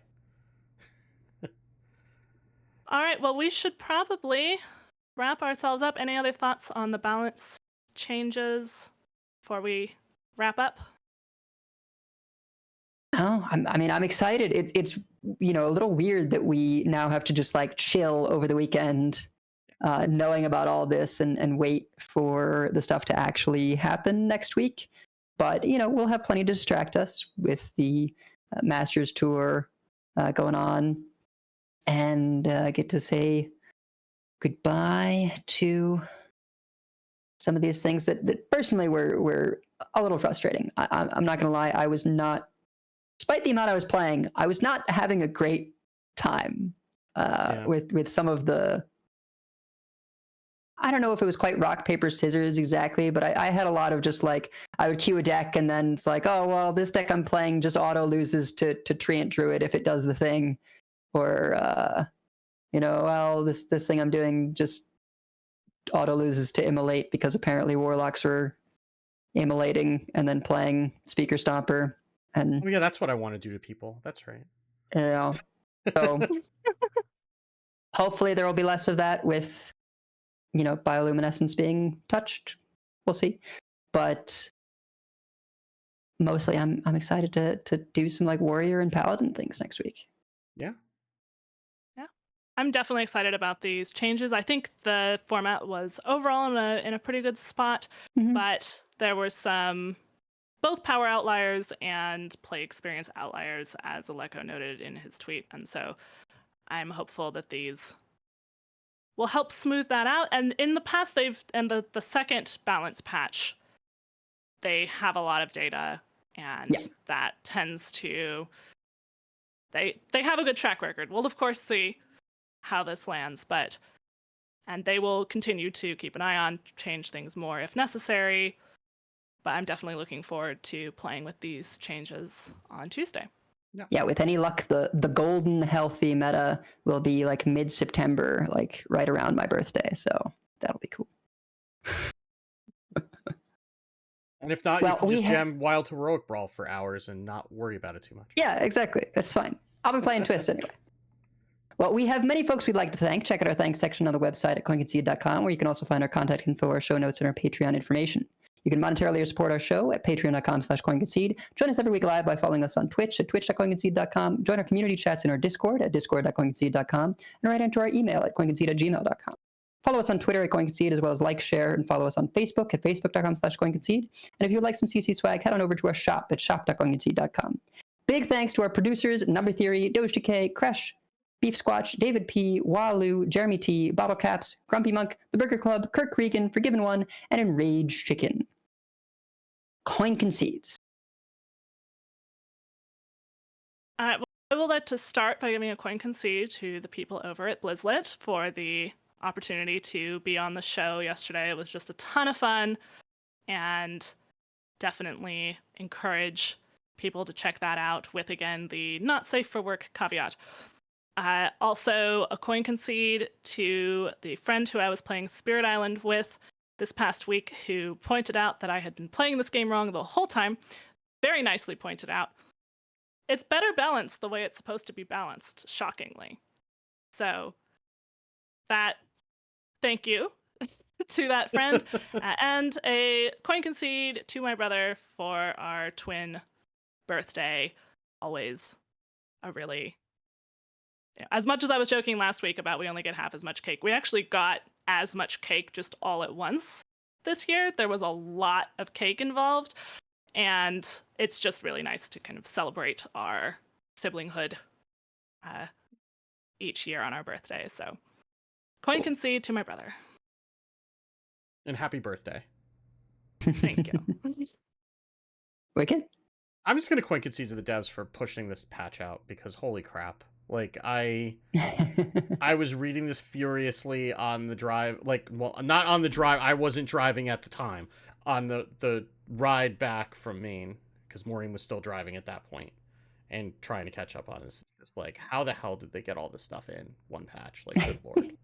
As much as it makes our job a little bit more difficult, I prefer this. This is a good problem to have. So, I'm hopefully, fingers crossed this all goes off without a hitch on Tuesday.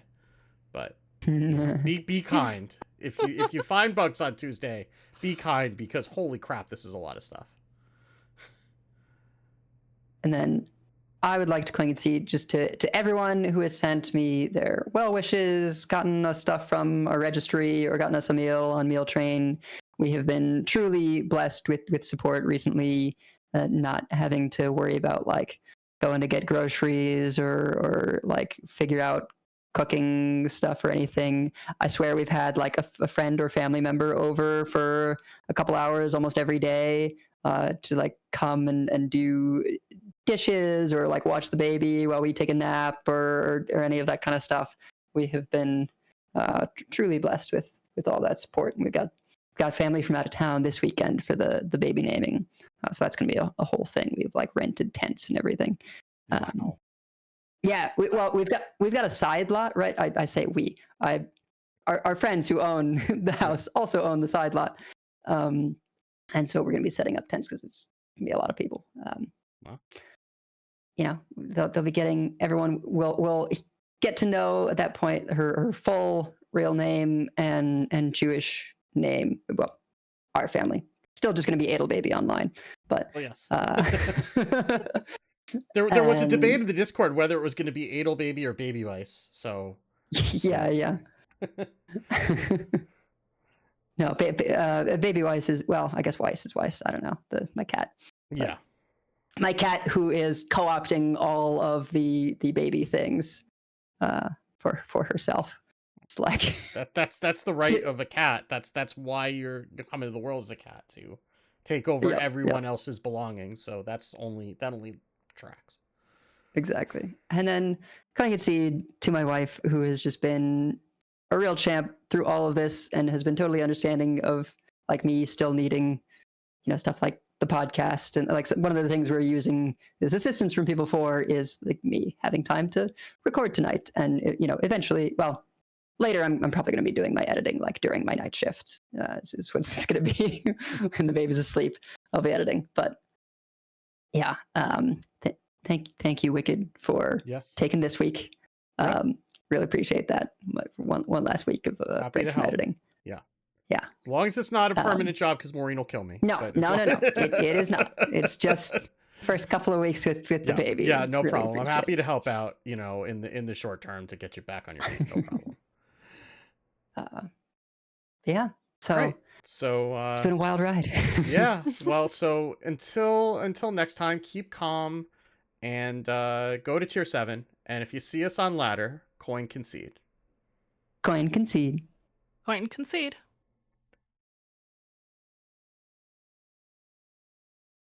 Oh, we kept under 3 hours. That's good. Yeah. I thought we were gonna go to like 10:30. So Yeah. Well, I'm doing literally ooh. nothing tomorrow. So Is this 409? 409. Formula 409. Okay.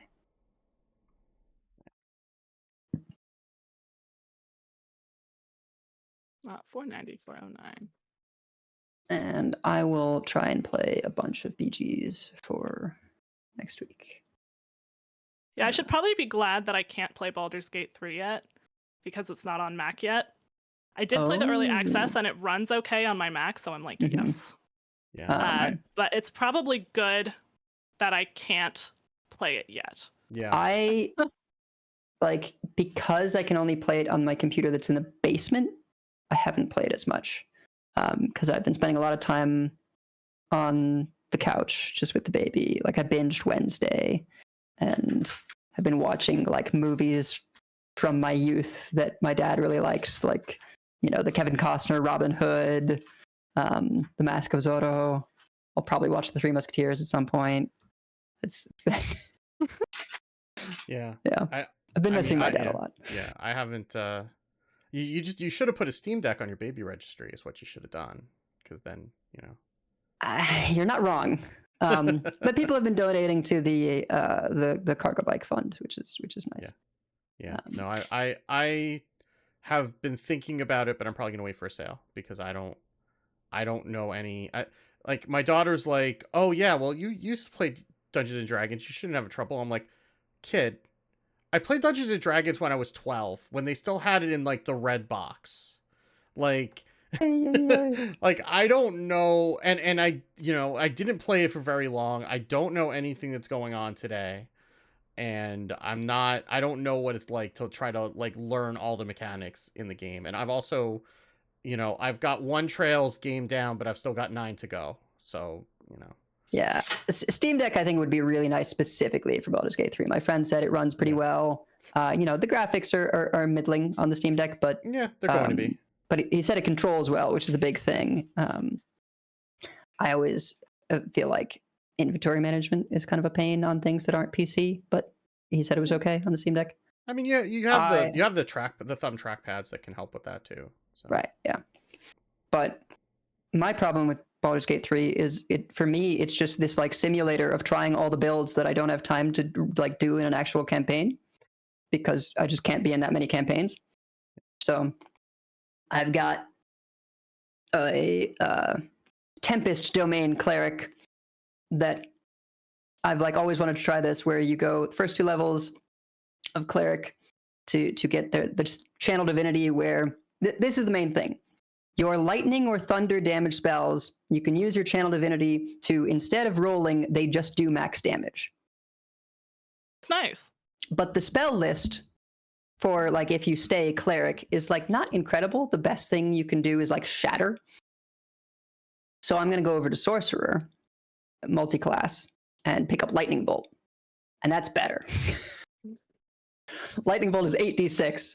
So if you can like max damage on 8d6, that's pretty nice. So what you're telling me is that every damage that you do is like crackle? That's what you're telling me? Except max on. Yes, every damage is like crack. That's because it's Yes. all dice based.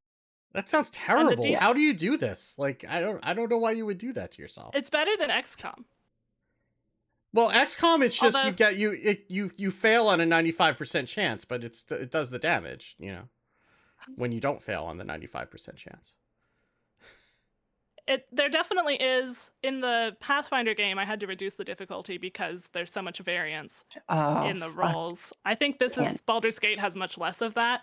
We, But, we, yeah, we the- talked about this. Pathfinder's too much crunch for me. I'm over that amount of crunch. It's not okay. And you can also just like not multi-class in Baldur's Gate, and then it's not too bad. It's when Yeah. you start getting into like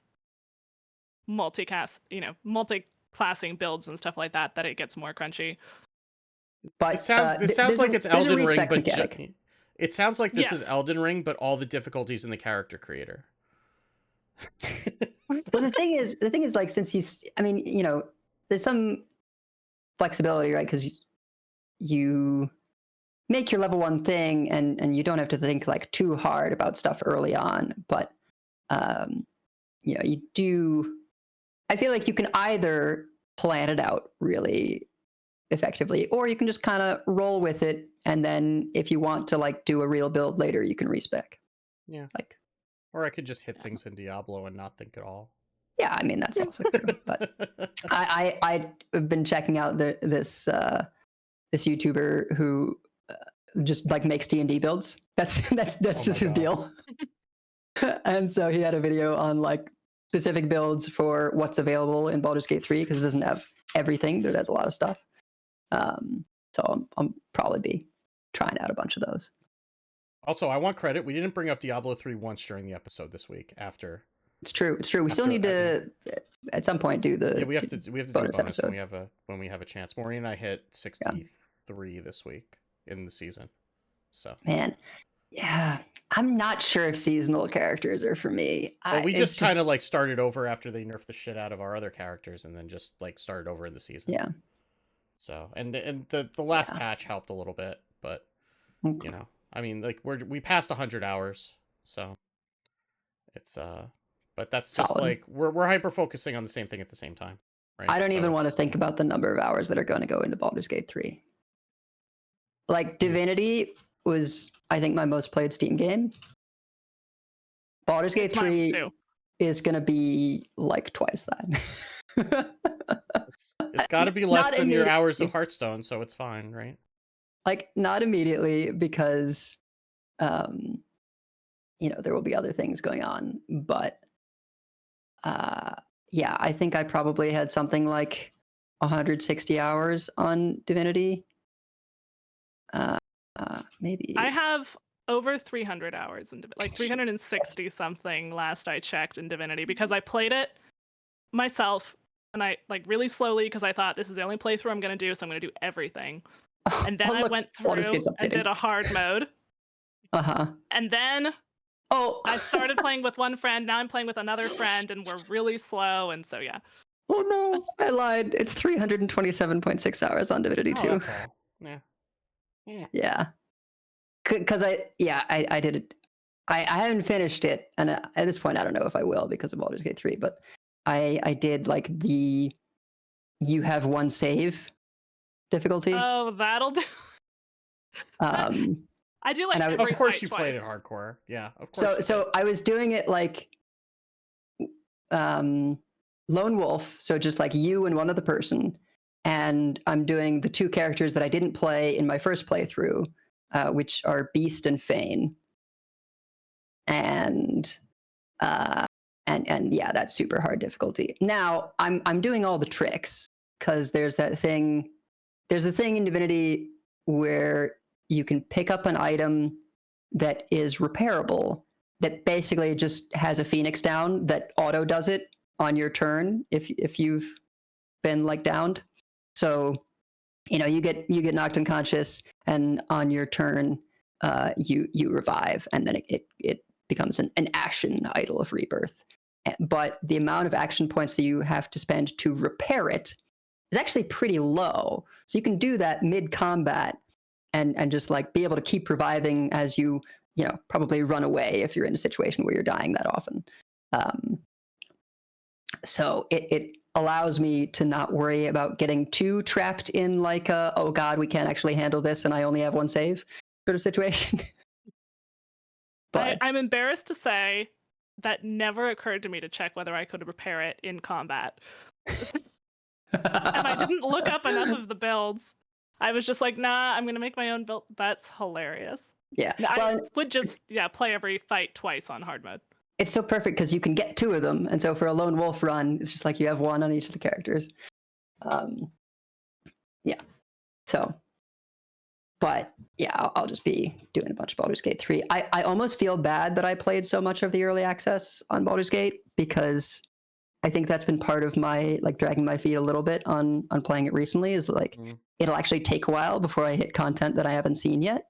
So it really is just about me trying out the stuff I hadn't tried before. Yeah, I hate that when you have to like play through the stuff that you already played in order on a new save in order to actually like do it. Yeah, that's rough. Yeah. Also, that's why I haven't been wanting to play the early access too much because I'm like, I don't want to just do it all over again. Yeah, that was how we were with Diablo 2. I hit the end of the early access. Like I hit the point where they're like, "There's no more content. Like, you can't go to this area because it's the next act." Yeah. Also, Bomb Rush Cyberpunk comes out tomorrow, so that's probably what we're going to be playing. So yeah, that's the Jet Set Radio like spiritual successor or whatever. So. Oh man, I picked up Fallout 4 on sale for like $5 or whatever, and I started that, and I was just like, "What is happening?" The beginning of this game is your partner is killed and they take your baby. And I'm like, cool. I just viscerally was like, what is this plot driving? No. Yeah, that's no thanks. Yeah. But also I got motion sick after like the tutorial area and like almost threw up. So we'll see if that's like a first person game. How would you even play that? It was $5. I figured I'd give it a try. Okay. We'll see. I was not as bad as BioShock, and I was like doing okay, and then something about just either I just hit my time limit or like something particular happened with when you leave the vault, and I was just like, nope, I am immediately turning the game off and running to the bathroom to like maybe throw up. Doing this like with the baby on my in my little carrier thing in my chest. So yeah, it was it made me so sad when they made them first person instead of top down tactical. Because I loved Fallout 1 and 2, and I was like the only person alive with Fallout 3 and 4 that I was just like, what is this? What did you do to my Fallout? Have you tried the Wasteland games? I That might don't think I be know that about might those. scratch the same itch. Yeah, that'd be nice. I'm doing a tabletop Fallout, which is spectacular. So we've been alternating between Curse of Strahd, which is D&D 5th edition, and then another one of our group has been running this Fallout tabletop campaign that really captures the essence of like those first two tactical RPG or CRPG ones of Fallout, and translated it into regular tabletop form. Obviously slower because tabletop, but it's really scratched that itch. Yeah, you might want to throw Wasteland 3 on your wish list, because I think it's a lot more like the first two Fallout games. I mean, same Cool. kind of setting, and it's more of a CRPG than like a first person RPG. Just 3. I mean, I don't know if 1 and 2 are worth playing. Maybe they are. I know Wasteland 3 just came out a couple years ago. It was on Game Pass recently. Well, the first thing I see is a statue shooting stuff with lasers, so that's interesting. I should probably get going. But Yeah, we have to. We're still live. We should I'm find sure somebody my to wife raid. is gonna- Actually, why don't we raid Sway? Sure. And, Yeah. So let's raid Sway. And thanks everybody for coming out. And we'll see you next week. Bye. And well, say bye in 10 seconds because I didn't type that fast. All right. And all right. Have a good one, everybody. Bye.